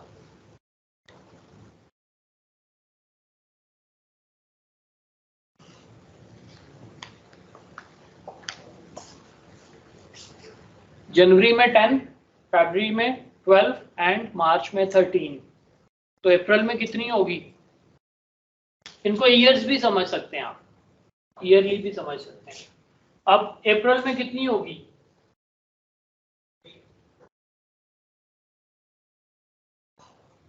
फोर्टीन किस तरह से हो गई?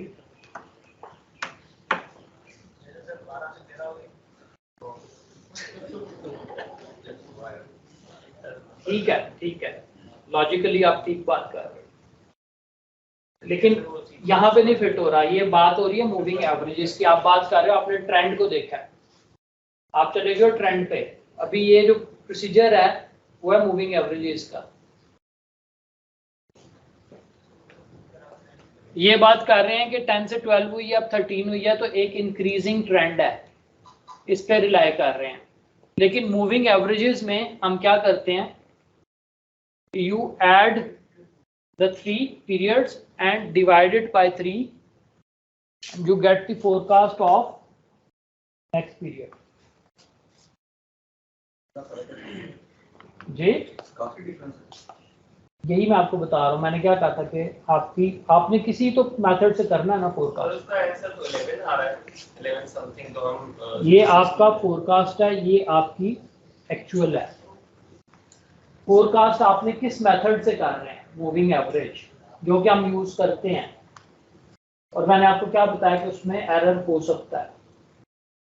मूविंग एवरेज से बेहतर मेथड्स भी हैं, उसके बाद उसमें ट्रेंड भी डालते हैं, उसमें फिर सीजनैलिटी भी आती है, फिर उसमें एक्सपोनेंशियल स्मूथिंग आती है, फिर उसके बाद उसमें लीनियर रिग्रेशन मॉडल्स हैं, और उसके बाद प्रिडिक्टिव एनालिसिस के तहत एआई बेस्ड सिस्टम भी आते हैं, जिनमें से कोई भी हम यूज नहीं करते। सर इस मूविंग एवरेज में कितनी क्वांटिटीज की एवरेज है? फिर मूविंग एवरेज के साथ साथ आप उसको भी लेते हैं use. Normally by the book 3 ही चलता है, आप ज्यादा भी कर सकते हैं, लेकिन नॉर्मली 3 की चलती है। और ये जरूरी है कि ये महीने के हिसाब से हो? नहीं, मैं बता, अभी मैंने कहा कि ये ईयरली भी हो सकती है, हम ईयरली करते हैं, एसयूआर ईयरली होती है। और उसके बाद आपकी इसके ऊपर जब आप एक्सपर्ट ओपिनियन लेते हैं, ये अगेन रफ कट मेथड है। आप ये करने के बाद आप सीएमई को या कंज्यूमर को किस लिए बेचते हैं कि वो अपनी एक्चुअल डिमांड, अब उसको एक रफ एनालिसिस हुआ मिला है कि आपको पिछले 3 साल की एवरेज, ये पिछले 3 महीनों की या 3 साल की एवरेज भी मिल गई, और ये भी पता लग गया कि अप्रोक्सीमेटली इसकी एवरेज कितनी बनती है, इसके ऊपर वो कह सकता है कि मुझे 11 नहीं मुझे 15 लेते हैं, वो ये भी कह सकता है कि मुझे 6 लेते हैं। उसके पास एक रफ आइडिया होता है, तो उसने अगर कॉल इन कमेंट्स भी करता है तो वो आगे उनसे भी आर्ग्यू किसी बेस पे ही करेगा ना। अगर वो अपने WM को फोन करता है और वो कहता है जी मुझे 16 चाहिए, तो वो कहेगा ना उससे कि आपकी लास्ट 3 मंथ्स की या लास्ट 3 इयर्स की ये एवरेज है, तो आप 16 क्यों मांग रहे हो? जस्टिफिकेशन तो मांग सकता है ना। अब वो जस्टिफिकेशन किस ग्राउंड पे मांगेगा? डेटा की ग्राउंड पे। वो डेटा उसको यहाँ से मिलेगा SUR से। ये 3 मंथ्स की एवरेज आउट करके ये इस तरह से आप सारी एवरेज आउट करते हैं और ये एक्चुअल डिमांड है। ये बहुत ज्यादा डिफर भी कर सकते हैं। एक्चुअल को देखें तो ये जो इंक्रीजिंग ट्रेंड है उससे कम ही आ रही है एवरेज। ये उससे 10 गुना ज्यादा भी हो सकता है, क्योंकि आपने इसमें सीजनैलिटी भी नहीं डाली, इसमें बहुत कोई भी फैक्टर नहीं है। आपने सिंपल 3 एवरेजेस को देखते हैं, लास्ट 3 पीरियड्स के एवरेज को। असम्पशन क्या थी पहले बताई थी कि आप देख रहे हैं हिस्टोरिकल डाटा ओनली, फ्यूचर को नहीं देख रहे हैं, फ्यूचर रिक्वायरमेंट्स को नहीं देख रहे हैं। ये असम्पशन है। प्रीवियस डाटा पर जब आपकी रिलायंस होगी उसको आप कवर कैसे कर रहे हैं? Through expert opinion, qualitative added with, ये क्वांटिटेटिव है, क्वांटिटेटिव एडेड विद क्वालिटेटिव, जिसमें आप एक्सपर्ट ओपिनियंस ले लेते हैं, दोनों को मैच कर लेते हैं, उससे आप कवर कर रहे हैं इस एरर को कवर करने के लिए।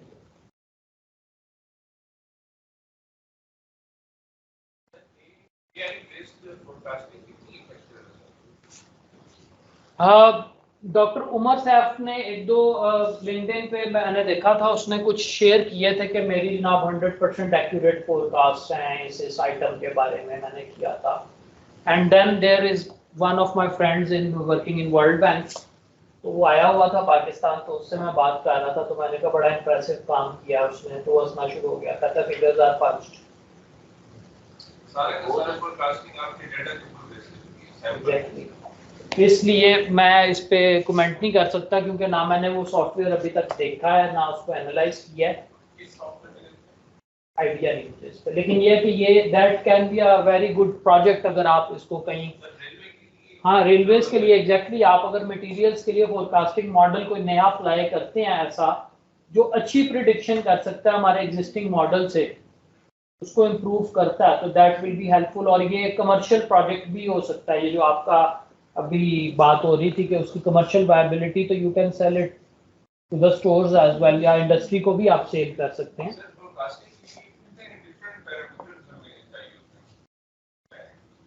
पैरामीटर्स अभी ये सिर्फ हम एक प्रोडक्ट की बात कर रहे हैं, किसी भी इंडिपेंडेंट जिसकी डिमांड इंडिपेंडेंट है, या गाड़ियों की सेल्स है, सेल्स फोरकास्ट है, या ये वो कि एक प्रोडक्ट है उसकी क्या डिमांड होगी, उसकी बात हो रही है, डिमांड फोरकास्टिंग की बात हो रही है, ठीक है। तो ये एक बड़ा पोटेंशियल प्रोजेक्ट है आपका, और सेलेबल है, वायबल है।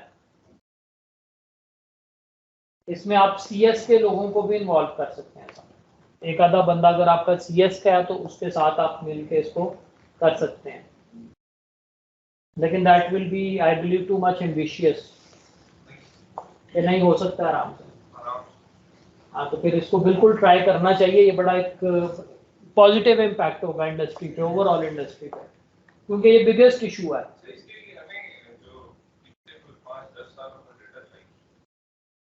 बिल्कुल चाहिए होगा, आप उसमें कर सकते हैं कि आप डाटा खुद से भी उसको हाइपोथेटिकल डाटा ले सकते हैं।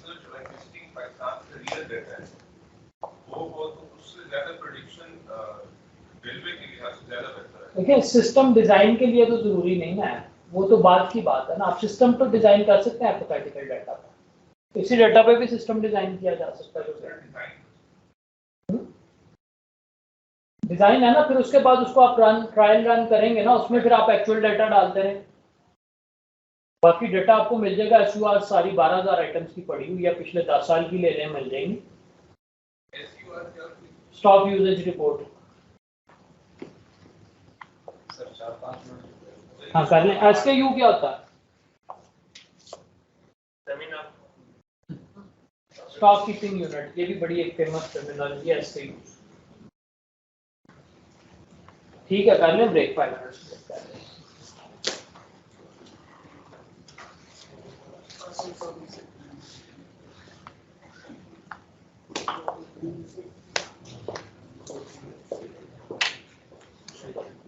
ये प्रोजेक्ट जो है ना बड़ा इंटरेस्टिंग होगा अगर कोई करेगा ना। यहाँ पे रिसोर्सेज नहीं है।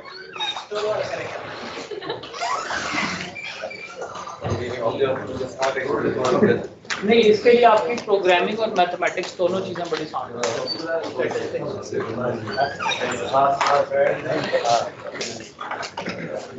सर मटेरियल फोरकास्टिंग यानी कि हमें जो मटेरियल ज़रूरत होती है उनकी हम फोरकास्टिंग कर सकते हैं। तो उसके लिए हमें तकरीबन 10 साल का है, क्योंकि सर मेरा जो पिछला मास्टर्स है वो AI बेस्ड प्रेडिक्टिव मॉडलिंग। अच्छा, दैट्स गुड। ये जो हमारी जो concrete self healing concrete, breathable concrete या बायो कंक्रीट जिसको, ठीक है, तो मेरा पेपर भी ऑलमोस्ट रेडी है, बस सबमिट करना है इंटरनेशनल जर्नल में। फिर तो जबरदस्त है, फिर आपको जरूर करना चाहिए। क्योंकि मैं इसके ऊपर बहुत काम कर चुका हूँ और मुझे जैसे ही आपने मुझे कर किया तो मुझे थोड़ी फ्लेक्सिबिलिटी थी। नहीं, ये बड़ा आइडियल है प्रोजेक्ट। तो सर मुझे डेटा मिल सकता है? हाँ, मिल सकता है, मैं आपको बताता रहा हूँ, मिल जाएगा, नो प्रॉब्लम। ठीक है सर। आप हेडक्वार्टर्स में हैं, अवैस इकबाल है वहाँ पे DCS जनरल, उसके पास चले जाएं। वहाँ पे एक यूसुफ जॉन है, DSKP है, वो उससे आपको ये जब भी आपका विजिट हो आप उनसे कहें, वो आपको दे देंगे डाटा। एक आइटम का चाहिए, 10 का चाहिए, 50 का चाहिए, जितनों का कहेंगे आपको दे देंगे। हाँ, ये DCS है।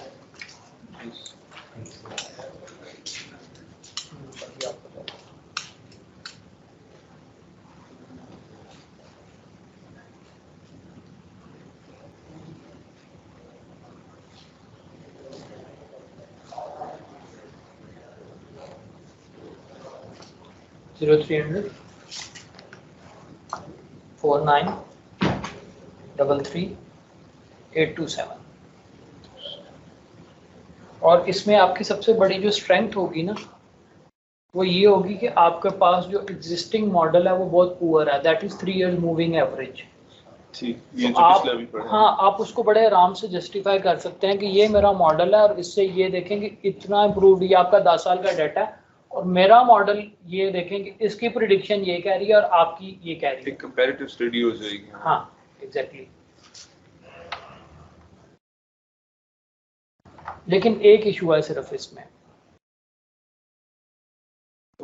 इसमें एक इशू ये है कि आपका क्योंकि ना जो एक्चुअल है ना वो नहीं आपके पास होता। एक्चुअल देखें, आपने 3 years पे डिफाइन कर लिया, 3 years का आपने डिफाइन यूजेज पे डिफाइन कर लिया कि मुझे एक आइटम 100 की तादाद में चाहिए, ठीक है। अब आपने नेक्स्ट ईयर के लिए 100 मंगवा ली है, ठीक है। जो यूटिलाइजेशन हुई है अब वो जो नहीं यूटिलाइजेशन हुई है वो आपके ये, अब वो बेचारे ने 100 में ही गुजारा करना है, उसको 200 भी चाहिए ना, तो वो उसको मैनेज कर रहा है 100 में जिस भी तरह से कर रहा है।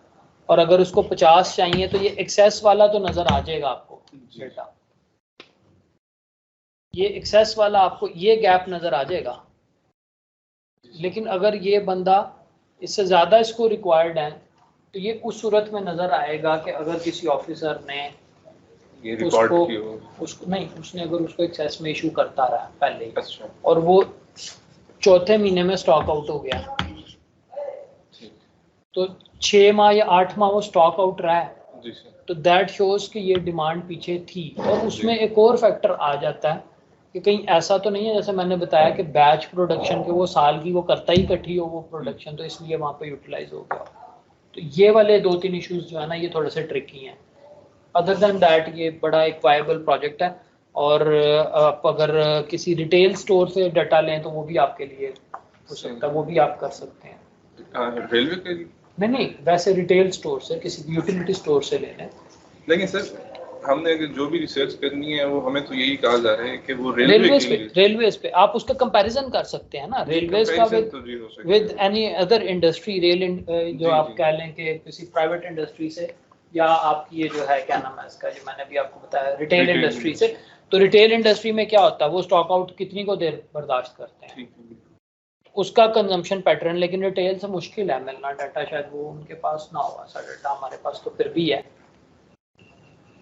हाँ, किसी और ये जिस तरह मेट्रो है, हाँ यहाँ से भी मेट्रो से मिल सकता है, वहाँ से आप ऑफिशियली लेटर ले कैश एंड लें, कैरीज भी आजकल हाँ मिल जाएंगे। उनसे आप हिस्टोरिकल डाटा के उनके वहाँ पे कंजम्पशन पैटर्न्स और आपका कितना एक्यूरेट है और उसका कितना एक्यूरेट है, और ये फैक्टर्स यहाँ पे लिमिटेशंस आप उसको फिर वो कवर कर लेते हैं रिसर्च लिमिटेशंस में।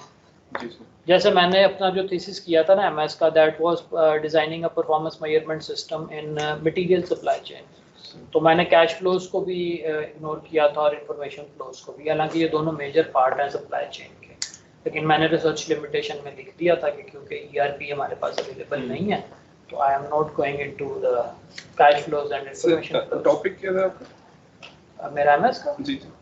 मेरा एमएस का था design framework of performance measurement system in Pakistan railways material supply chain. So ये ऑनलाइन अवेलेबल है थीसिस या पेपर? पेपर मेरा आने वाला है, इस पे 3 पेपर मैंने लिखे थे, तो 2 अभी कॉन्फ्रेंस में आएंगे, फिर वो जर्नल में भेजने हैं और तीसरा उसके बाद फिर आएगा।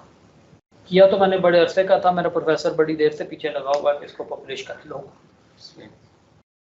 वो अब एक और बंदा है उसको मैंने एंगेज किया, उसको कहा कि आप इस पर थोड़ा सा काम करो, ठीक करो, 2 आ जाएंगे तो तीसरा इंशाल्लाह फिर उसके बाद।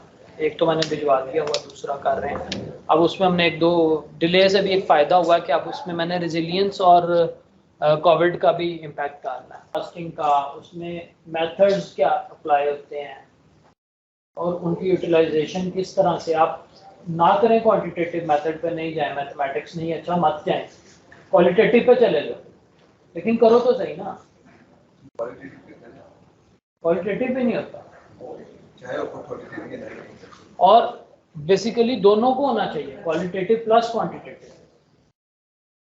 हिस्टोरिकल डाटा उसका भी अवेलेबल होगा, क्योंकि आप देखेंगे आपकी पैसेंजर कितना उस रूट पे अवेलेबल होगा, वहाँ पे आपके कंपटीटर्स कौन से हैं अवेलेबल है, वो क्या चार्ज कर रहे हैं अवेलेबल है, एक ट्रेन की कॉस्ट क्या है, उसको ऑपरेटिंग कॉस्ट क्या है अवेलेबल है, काफ़ी चीज़ें अवेलेबल होती भी हैं। अब आप अगर इस माउस की प्राइस निकालनी हो ना, तो आपके पास मैकेनिकल के पास अगर ना हो तो वो किस तरह से करते हैं, वो कहते हैं कि अच्छा इसका सिमिलर पार्ट जो है वो 1980 में फलाने इंजन में लगा था, तो उससे ये मिलती जुलती चीज़ है, तो उसकी इतनी कॉस्ट है, तो उस एवरेज पे ये इसकी इतनी बनती है। अब सिमिलर पैटर्न पे कहीं ना कहीं से आप हिस्टोरिकल डाटा कुछ ना कुछ निकाल लेते हैं।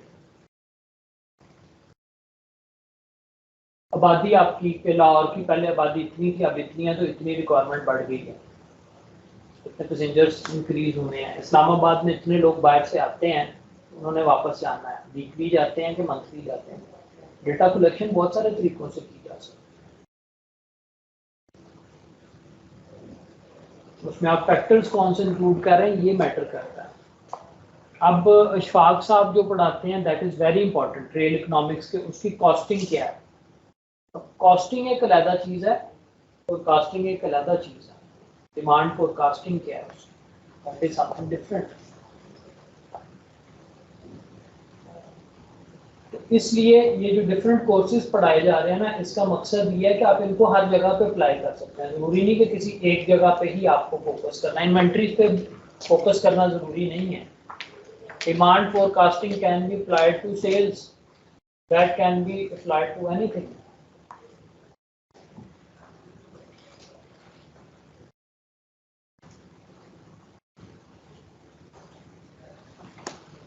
घर में आप मंथली ग्रॉसरी करने जाते हैं ना वालदा के साथ, तो उसमें भी फोरकास्टिंग होती है कि कितनी लेके आनी है। अभी रमज़ान आ रहा है तो ये चीज़ें ज़्यादा इस्तेमाल होंगी और लेके आनी है, फोरकास्ट करते हैं ना।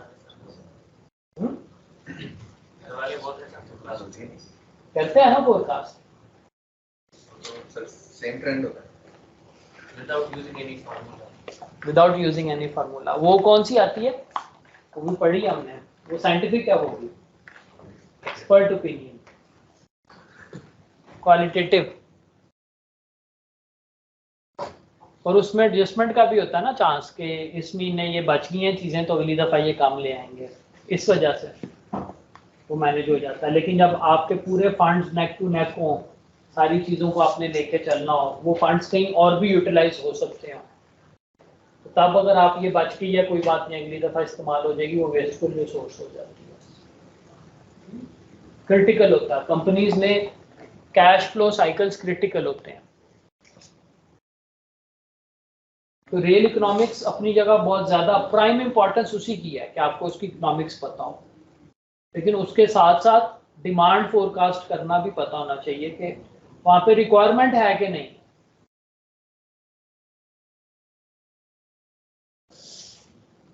अब लाहौर में अगर मैं लेट्स से कि वहाँ पे ट्रेन चला देते हैं, आप पीछे चली भी थी जरदारी दौर में गालबन 2010-11 में, या पता नहीं कहीं पीछे रिसेंटली 10-12 साल के बीच में ही चली थी ये।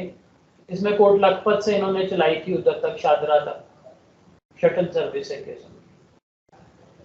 अब वो ऑब्वियसली रेल, एक तो ये है कि इतने शॉर्टर स्पैन में हमेशा लाइट रेल्स यूज होती हैं, और उसके लिए आप डेडिकेटेड लोकोमोटिव या ये वो पूरा एक मॉडल अगर आप करना चाहें तो कर सकते हैं, यानी कि नहीं हो सकता, एप्लीकेबल है, लेकिन एग्जिस्टिंग डीजल लोकोमोटिव के साथ इतने शॉर्टर रूट पे उसको चलाना, और फिर आपके पास टाइमिंग्स भी उसको मेंटेन करना, क्योंकि आपके शहर में इतनी ज़्यादा, आपको जो शहर में ट्रांसपोर्ट आपको आफ्टर एवरी 10 मिनट्स या 20 मिनट्स चाहिए होती है कि नेक्स्ट आ रही हो। वर्ल्ड ओवर ऐसे ही है, इवन जो आपके बिजी सिटीज़ हैं वहाँ पे आफ्टर एवरी 5 मिनट्स अवेलेबल होती है नेक्स्ट बस। तो आप करना चाहते हैं तो अप्लाई करें, लेकिन अगेन क्या उसकी रिक्वायरमेंट है उस रूट पे उतनी? आप जब रूट डिसाइड, और ही ट्रेन बनी है आपकी, मेट्रो बनी है, तो ऑब्वियसली वहाँ पे डिमांड फोरकास्ट भी होगी ना पहले कि इस रूट पे पैसेंजर कितना है। पैसेंजर ही नहीं होगा तो क्या करेंगे उसको? इसलिए डिमांड फोरकास्टिंग भी एक फैक्टर है। मेट्रो का जिसने किया ना उसने और अंडर एस्टिमेट किया, उसमें इंक्रीज कैपेसिटी इंक्रीज की ऑप्शन रखी जाती है। अब वेटेड मूविंग एवरेज ये पहले वाले से थोड़ा सा बेहतर मेथड है। ये क्या कहता है कि हिस्टोरिकल डाटा जो मोस्ट रिसेंट है वो मोस्ट इंपॉर्टेंट है। अब अगर आप 3 सालों की एवरेज ले रहे हैं तो जो 3 साल पुरानी बात है उसकी वेटेज कम होगी, और जो लास्ट ईयर का है उसकी वेटेज ज्यादा होगी। इसमें अब उसने फैक्टर्स दे दिए हैं 3 to 1। जो आपका मोस्ट रिसेंट है उसको वो 3 से मल्टीप्लाई कर रहा है, जो उसके बाद उसे एक नंबर पीछे है उसको 2 से, और जो सबसे पहले वाला है उसको 1 से, और उसके बाद जो फैक्टर्स है उन्हें ऐड करें 3 + 2 + 1 6। जो इस सारे का आंसर आएगा उसे 6 से डिवाइड करें। अब ये फोरकास्ट पहले से बेहतर हो गई है क्योंकि मोस्ट रिसेंट को आपने वेट ज्यादा दे दिया। तब ये फैक्टर्स कौन डिसाइड करेगा कि कितने फैक्टर्स यहां पे आपने 3 से और 2 में आप on what basis on experience आप इसको लास्ट जो पीरियड है उसको आप 70% वेट की दे सकते हैं, 30% भी दे सकते हैं। ये आपका डिसीजन है ना कि आपने फोरकास्ट करना है एक आइटम को, तो आप कहते हैं कि 3 साल पुराना। अब आप पे क्यों छोड़ी ये बात मैंने, इसलिए कि आपको पता था कि लास्ट ईयर में फाइनेंशियल क्रंच है जिसकी वजह से बजट नहीं मिला, इन्वेंट्रीज नहीं आई, इसलिए लास्ट ईयर का डाटा जो है वो इतना रिलायबल नहीं है। लिहाजा आप उसको 1 के फैक्टर से मल्टीप्लाई करते हैं, और 3 साल पहले आपके पास बजट पूरा था तो उसको आप 3 से मल्टीप्लाई कर रहे हैं, और कन्वर्सली भी हो सकता है। तो इट इज नॉट फिक्स्ड कि हमने फिक्स नहीं है, ये आप खुद अपनी मर्जी से भी डिफाइन कर सकते हैं। वेटेज कम ज्यादा जितनी मर्जी कर सकते हैं। वेटेज असाइन कर रहे हैं आप, इसके वेट असाइन कर रहे हैं। 3 एवरेजेस है ना, तो तीनों को आपने वेट असाइन कर दिया कि किसकी इंपॉर्टेंस ज्यादा है, कौन सा जो आपकी नजर में ज्यादा बेहतर प्रिडिक्ट कर रहा है उसको आप वेट ज्यादा असाइन कर देते हैं,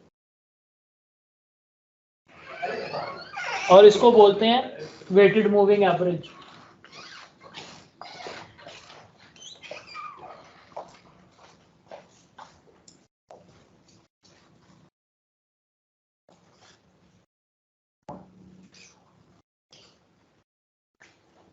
अब एक्चुअल सेल्स आपकी ये थी, ये वाला ग्राफ एक्चुअल सेल्स का है, ये आपका मूविंग एवरेजेस का है, ये वाला जो है, और ये वाला वेटेड मूविंग एवरेज का। तो ये आप नोटिस करें कि ये इसकी निस्बत इससे करीब है एक्चुअल से। ये आपका एक्चुअल है, ये इसके ज्यादा करीब है इसकी निस्बत। ये मूविंग एवरेज थी, ये वेटेड मूविंग एवरेज है। सर तीनों मेथड्स में एक चीज कॉमन देखी गई कि एक्चुअल डेटा से जो हम प्रेडिक्ट कर रहे हैं वो वैल्यू कम ही आ रहा है हमेशा। मतलब फॉर द फर्स्ट 7 मंथ्स अगर आप डेटा देख लें तो वो कम ही आ रहा है। हाँ, ज़्यादा एक्सपोनेंशियल स्मूथिंग आ जाती है उसके बाद। इसमें सबसे बड़ा प्रॉब्लम क्या है कि ये सेंसिटिव टू चेंजेस नहीं है, जो आप बात कर रहे हो कि वो आप चेंज आता है ट्रेंड में तो उसको आप इनकॉर्पोरेट नहीं, दोनों मेथड्स में ये इशू है, ठीक है। उससे कम भी हो सकता है और ज़्यादा भी हो सकता है। ये देखें, आप जो बात कर रहे हो ना, आप इधर वाले की बात कर रहे हो, यहाँ पे क्या है, ग्राफ का ये पोर्शन देखें, यहाँ पे आप ज़्यादा कर रहे हो फोरकास्ट, ये एक्चुअल ये है, फोरकास्टेड ये है। लेकिन सर जब हम एवरेज लेते हैं ना तो ये एक बेसिक कांसेप्ट है कि जो सबसे ज्यादा वैल्यू होगा ओवरऑल वैल्यू या तो उसके बराबर आएगा या उससे कम ही आएगा, उससे ज्यादा कभी। ये आपके सामने ग्राफ है, वही पीछे वाले ग्राफ हैं, क्योंकि यहाँ पे जो आप फोरकास्ट कर रहे हो वो इस डेटा पे कर रहे हो और एक्चुअली वो डिक्लाइन में जा चुका है। इसीलिए आपको मैंने वो स्टेजेस पढ़ाई थी, introduction, growth, maturity and decline. अब आप ग्रोथ स्टेज पे कर रहे हो फोरकास्ट और प्रोडक्ट जा चुकी है डिक्लाइन में, तो आप यहां तक पहुंचोगे तब तक वो यहां तक पहुंच चुका है। तो ये जो गैप होगा, ये इन्वेंट्रीज, अगर मैं यहाँ जीरो एक्सेस पे देखूंगा तो यहाँ पे अगर ये वाला ग्राफ यहाँ पे होता और ये वाला यहाँ पे होता तो इतनी एक्सेस इन्वेंट्री आपके पास अब बच जाएगी जो ऑब्सलीट हो चुकी है, वो इस एरर की वजह से, डिफरेंस की वजह से।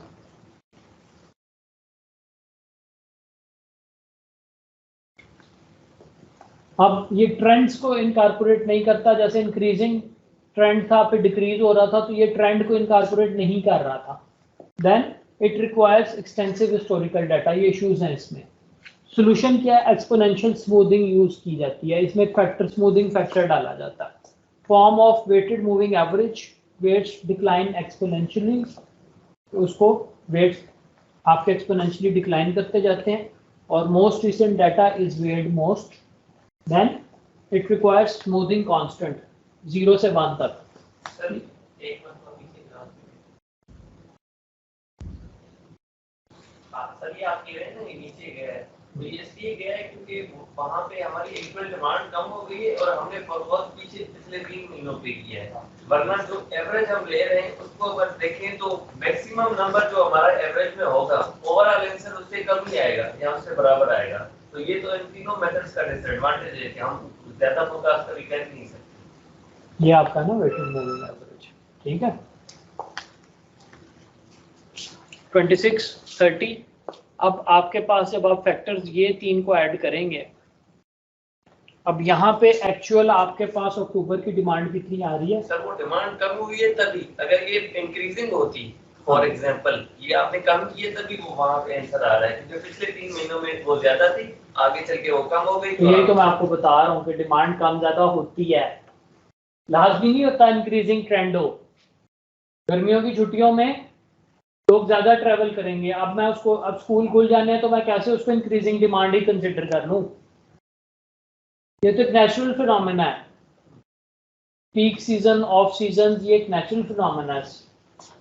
ट्रेंड भी आते हैं, उसके बाद सीजनैलिटी भी आती है, ये एक नेचुरल फिनोमेना है, मेरे करने से कुछ नहीं होगा, ये आपका एक नेचुरल फिनोमेना है। लेकिन वहां पे ये असल में प्रिडिक्ट ये कर रहा है कि ऐसे फिनोमेनास को कैप्चर करने में फेल हो जाते हैं ये मॉडल्स। आप समझ रहे हैं मेरी? सर ये वैसे ग्राफ को अगर थोड़ा सा गौर से देखें तो ये बेसिकली वही जो है 3 महीने बाद वही ग्राफ रिपीट। हाँ, लेकिन यहाँ पे अब आपकी जरूरत ही नहीं है ना, आपके पास ये इन्वेंट्रीज पड़ी हुई हैं और आपकी जरूरत नहीं है। तो मैं कह रहा हूँ ना सर, वो बेसिकली वही सारी चीजें बस डिलेड आ रही हैं। हाँ, डिलेड आ रही है, वही ऐसे ही है, ऐसे ही है। फोरकास्टिंग तो ये गलत ही हो रही है, मतलब फोरकास्ट गलत होती है, लेकिन अगेन आपने कुछ ना कुछ तो फोरकास्ट करना ना, आप रेस्टोरेंट खोलते हैं, दैट्स इट, ठीक है। आपने वहाँ पे कुछ ना कुछ मटन, चिकन, सारी प्रोडक्ट्स लेके आएंगे ना, कितनी लेके आएंगे? ट्रेंड तो देख लीजिए ना, मतलब अगर ट्रेंड देखें तो फिर तो सर हम कहेंगे कि बिल्कुल एग्रीड। मैं आपसे पूछ रहा हूँ कि आप किस तरह से करेंगे। आपने एक रेस्टोरेंट खोला है, you are the owner of that restaurant, ठीक है, आपने उसके लिए नमक, मिर्च, मसाले और ऑयल, हर चीज़ लेके आनी है, ठीक है, कितनी कितनी क्वांटिटीज में लाएंगे, किस तरह से डिसाइड करेंगे? पहले तो वही बात है कि क्योंकि हमें 3 महीने का डाटा चाहिए और हम 3 महीने के बाद जो डाटा मिल रहा है उससे जब हम फोरकास्ट निकाल रहे हैं वो डाटा आ रहा है जो 3 महीने पहले की थी और वो आगे का नहीं हमें गाइड कर रहा। वो बेसिकली वो जैसे हमारी शुरू में 10 थी और जो हमें 3 महीने की बाद की जो फोरकास्ट दे रहा है वो सोल्यूशन क्या है? मैं तो फिर वही बात पूछ रहा हूँ कि आपने बाय करनी है, प्रोडक्ट्स बाय करनी है, ठीक है, आपने गोश्त भी लेना है, आपने सब्जी भी लेनी है, आपने सैलड्स भी लेने हैं।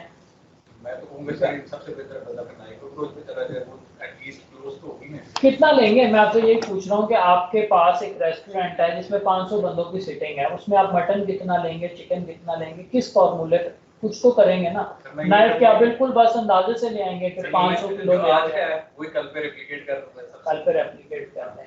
ये तो मेरा तो ये सबसे बेहतर सर इन फॉर्मूलाज में कोई मतलब ऐसा फैक्टर होना जरूरी है ना कि जो हमें बता सके। अच्छा, आप रेप्लिकेट करना शुरू हो गए, एक सेकंड जरा, आप रेप्लिकेट करना शुरू हो गया, अब रमजान आ गया, आप क्या करेंगे? वही रेप्लिकेट करेंगे। रमजान आ रहा है सर, वो तो पहले कुछ तो काफी चीजें सामने नजर आ रही है ना।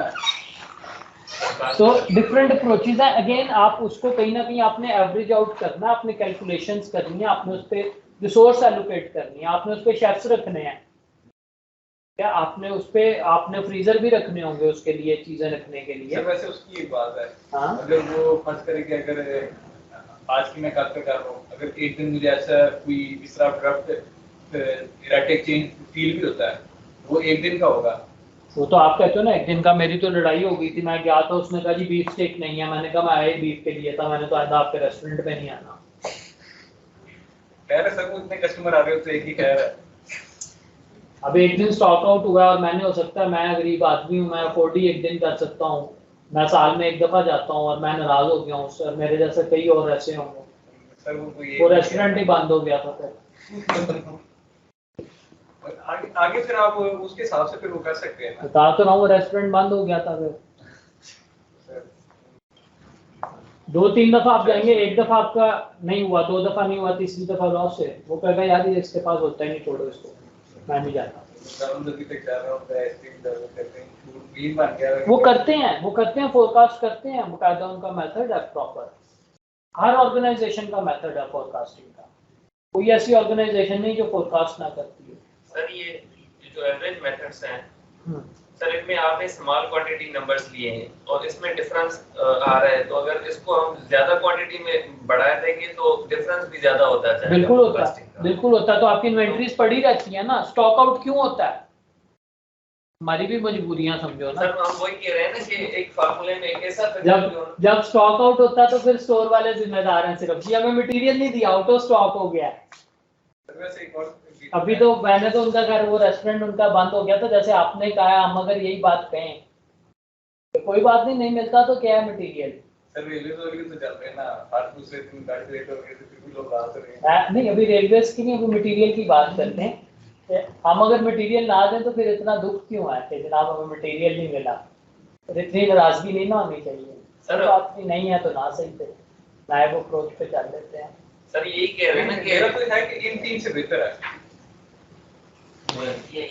जब हम 3 का लेते हैं तो एक एवरेज लेते हैं, जब हम 1 का लेते हैं फॉर एग्जांपल उससे आगे इम्प्रूव्ड, मैं जो आपको बात बता रहा हूँ कि उससे इम्प्रूव्ड मॉडल्स भी हैं, और आपके एक जो साथी हैं उन्होंने आज अपना प्रोजेक्ट भी ढूंढ लिया है इसमें से, वो आपको बताएंगे कि इम्प्रूव्ड मॉडल किस तरह से हो सकता है।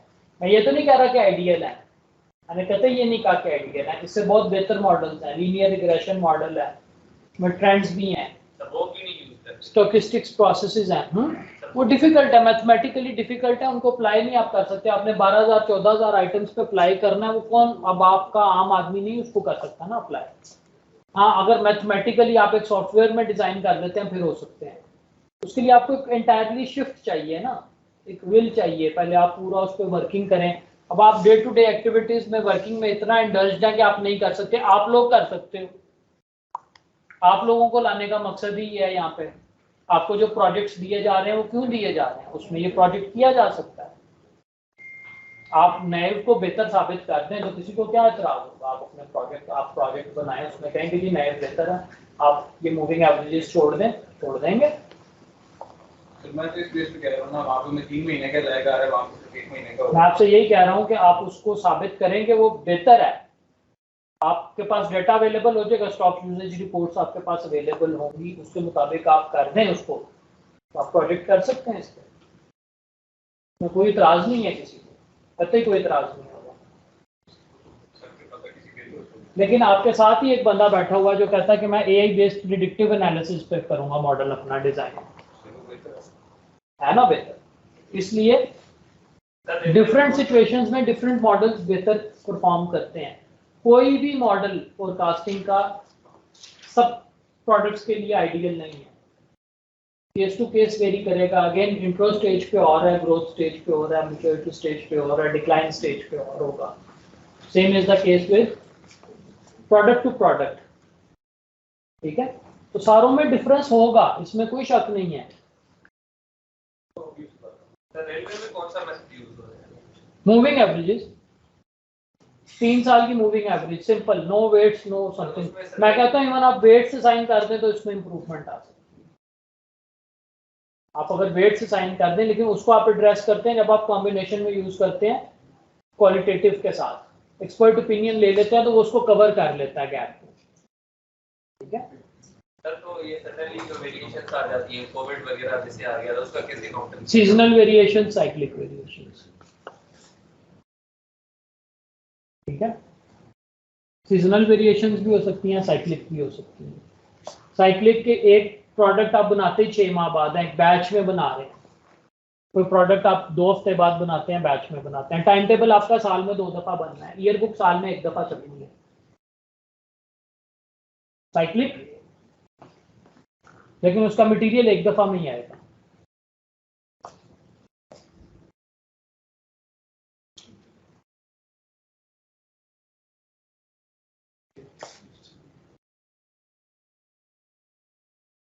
अब आपने इसको मेजर करना है डिफरेंस को।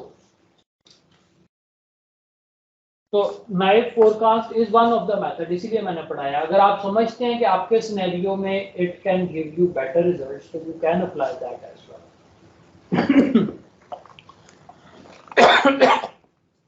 आपके पास जब जाएगा वो स्टॉक यूजेज रिपोर्ट जाती है, तो आप उसको कर सकते हैं कि जी जो लास्ट है वो मेरी इस दफा की कर दें डिमांड। सर ये जो कोई आपको रोक तो नहीं रहा?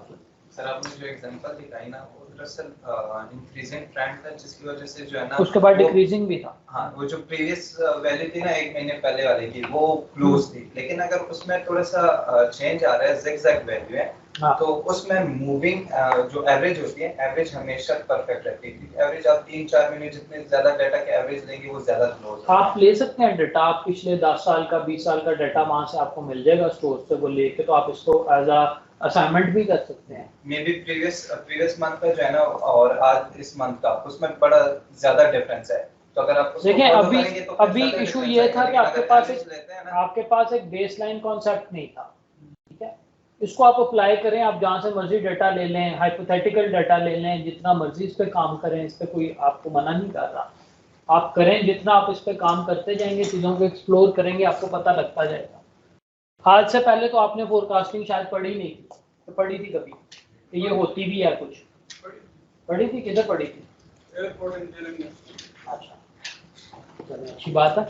तो फोरकास्टिंग होती क्या, बेसलाइन तो ये बात है ना कि फोरकास्टिंग, वहां पे कौन कौन से मेथड बताए थे उन्होंने? नहीं, वहां पे रिग्रेशन वगैरह, लीनियर रिग्रेशन मॉडल्स थे। तो then you measure how well the forecast is predicting actual values. Ratio of cumulated forecast errors to mean absolute वो हम नहीं, मैं बता तो रहा हूँ, अब आपका क्लास का टाइम है अभी, तो हमने आगे देखनी थी 1-2 चीजें। तो ट्रैकिंग सिग्नल आपका होता है कम्युलेटिव एरर डिवाइडेड बाय ये आपका ट्रैकिंग सिग्नल होता है जिसे आप ट्रैक करते हैं 0 और 1 के दरमियान, और -1 एक्सेप्टेबल रेंज होती है, उस पर आप देखते हैं कि हमारी फोरकास्ट, तो आप बात कर रहे थे कि डेविएट कितना कर रही है, लाइव में कितना कर रही है, उसमें कितना कर रही है। Then it's adaptive smoothing, focus forecasting and service sector. एक सर्विस सेक्टर की आपको मैं फास्ट फूड की दिखाते हैं। ये देखें फास्ट फूड का जो मैं आपसे बात कर रहा था कि ये आपके टाइमिंग्स हैं, अब वो आपके आर्ली चेंज हो रही है डाटा। अब यहाँ पे आप मंथली भी नहीं, आर्ली बेस पे डिसाइड करते हैं, फोरकास्ट करते हैं। फेडेक्स, अब इसमें कॉल सेंटर है उनका, तो कॉल सेंटर में पीक आवर्स हैं। अब ऑब्वियसली अब यहाँ पे अगर जो पीक ट्रैफिक है इस टाइम पे और इस टाइम पे, क्या एक जितने बंदे वहां पे उसको हायर करने हैं या रखने हैं, तो इस शिफ्ट में मैक्सिमम होंगे यहाँ पे और यहाँ पे मिनिमम होंगे इन पीरियड्स में। इवन इसमें भी आप फोरकास्ट करते हैं ना।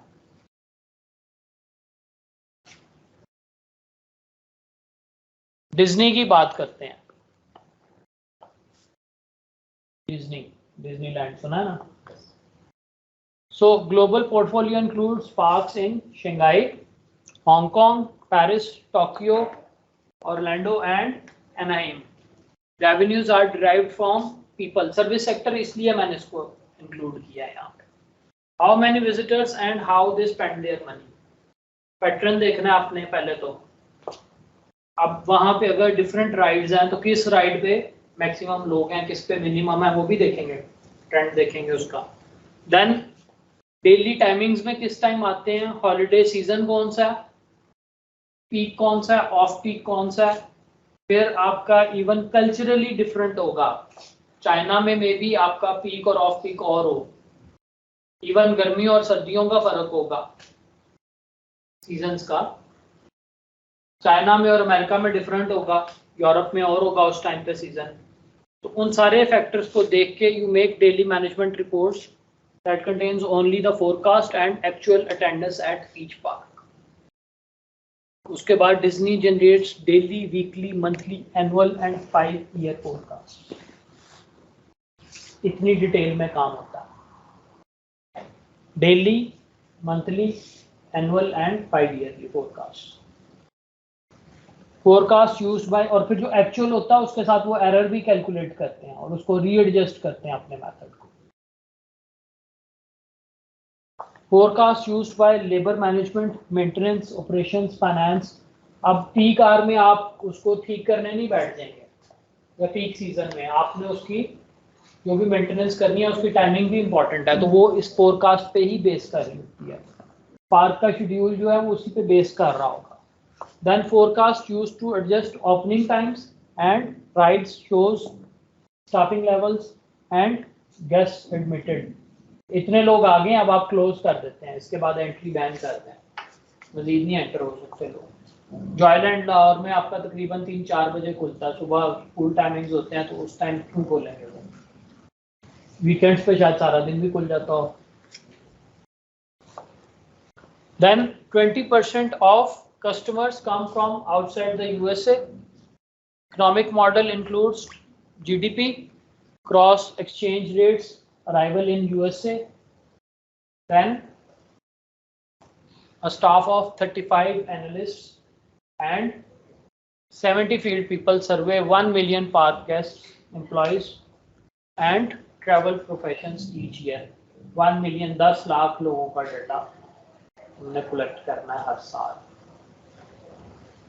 Inputs to the forecasting model include airline specials, federal reserve policies, Wall Street trends, then vacation holiday schedules for 3,000 school districts around the world.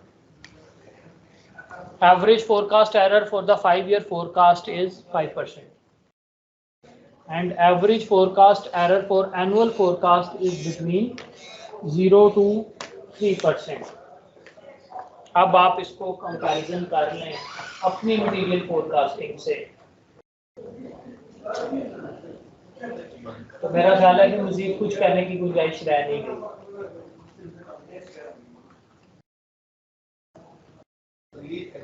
अपना डेटा लेते हैं, ये कौन सा मेथड है इसमें डाउट करते हैं? देखें वहाँ पे एनालिस्ट भी हैं, उनके पास सारा इक्विपमेंट भी है, और उसके बावजूद there is a 5% error in 5 years forecasting and 0 to 3% error in data किस हद तक ले रहे हैं।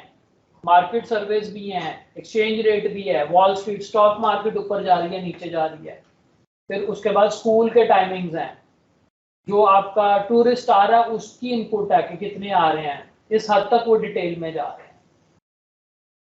इतनी डिटेल्स के बावजूद there is an error of 3% annually, तो हमारा तो फिर बनता है ना।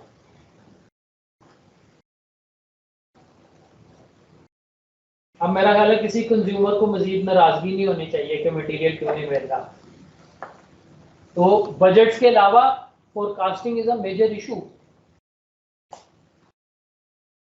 बड़ा दुख होता है कि आज पेट्रोल डलवाया था सस्ता हो गया, फोरकास्ट किया था महंगा हो जाएगा पर सस्ता हो गया, है ना जी? लास्ट टाइम ऐसा हुआ था ना ऐसा। तो फोरकास्ट गलत हो जाती हैं और उस गलती की वजह से डिलेज भी आते हैं, मटेरियल नॉन अवेलेबिलिटी भी होती है, सिर्फ बजट का रीज़न नहीं होता।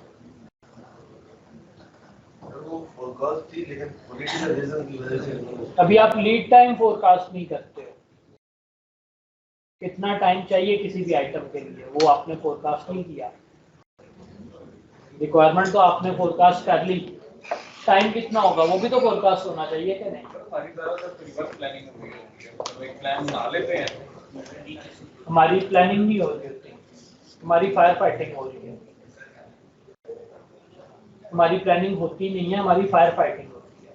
मैं वैसे ओवरऑल पाकिस्तान में बात कर रहा था, जैसे मैं एक प्रोजेक्ट पे काम कर रहा था, मैंने प्राइमरी मेरा में पूरा प्रोजेक्ट का प्लान बनाया है, उसके अंदर जिस तरह सारी एक्टिविटीज रखी थी उस तरह कोई होनी नहीं होती, वो सारा रिवर्स प्लान कर रहे होते हैं, वापसी की तरफ आ रहे होते हैं। देखें चीजें एक एक करके ठीक होती हैं। जैसे अभी हमने बात किया ना, आज फोरकास्ट पढ़ा है, इस पे अगर आप लोग प्रोजेक्ट करते हैं और आपके बाद एक नया बैच आता है, फिर वो प्रोजेक्ट करता है, फिर एक और बैच आता है वो प्रोजेक्ट करता है, इस तरह से चीजें इंप्रूव होती हैं with the passage of time. आपका R&D या जो आपकी वाल्टन है वहाँ पे ये चीजें या यहाँ पे हो या वाल्टन पे हो, वहाँ पे आप अब एक और इनिशिएटिव लिया कि यूनिवर्सिटीज को भी हमने प्रोजेक्ट्स कॉल इन किए हैं कि वो भी करें यहाँ पे प्रोजेक्ट्स, यहाँ पे रेलवेज के साथ है। तो ये इंडस्ट्री एकेडेमिया कोलैबोरेशन से ग्रोथ होती है, पूरी दुनिया में ऐसे होता है। फेडेक्स का जो मॉडल है, डिजाइन मॉडल, उस स्टूडेंट को B- मिला था, सुपर हब मॉडल पे उसको B- मिला था अपने टीचर से, और इस वक्त $46 बिलियन की कंपनी है। वही मॉडल जिसपे उसको B- मिला था।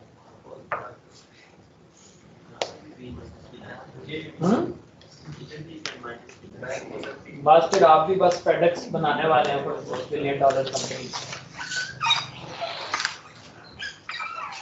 अटेंडेंस ले लें। और कोई क्वेश्चन इसमें?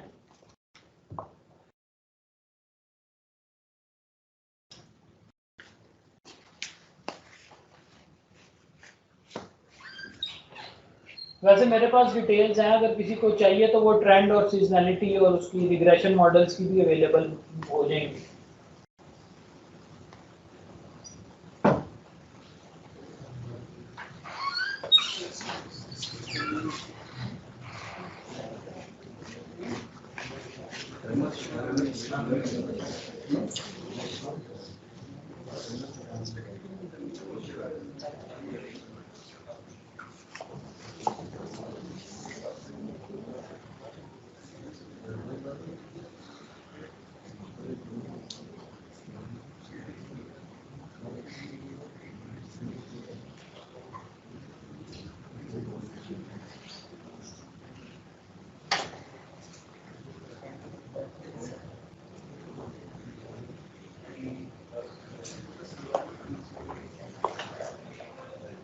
जियाना माजिम दुरानी,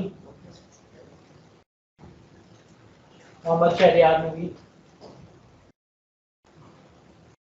मुशर्रफ मजीद, अदनान खान, इकरा लतीफ, मोहम्मद राफे इकबाल, गौहर हफीज, आनिया रहीम, चेतन दास, राजा मोहम्मद यूसुफ, सैला पॉक, लाल नबी, सर अभी फोन सुनना पड़ेगा। अब्दुल्ला कुरैशी, यासिर हुसैन, सालिक हारून अब्बासी, अबू बकर शौकत, मोहम्मद रिजवान अदील, उमैर अली मेमन, जुल्फकार अली, अहमद आसिफ अली, अमजद अली, मोहम्मद शुएब, मोहम्मद सलमान, अहमद नूर,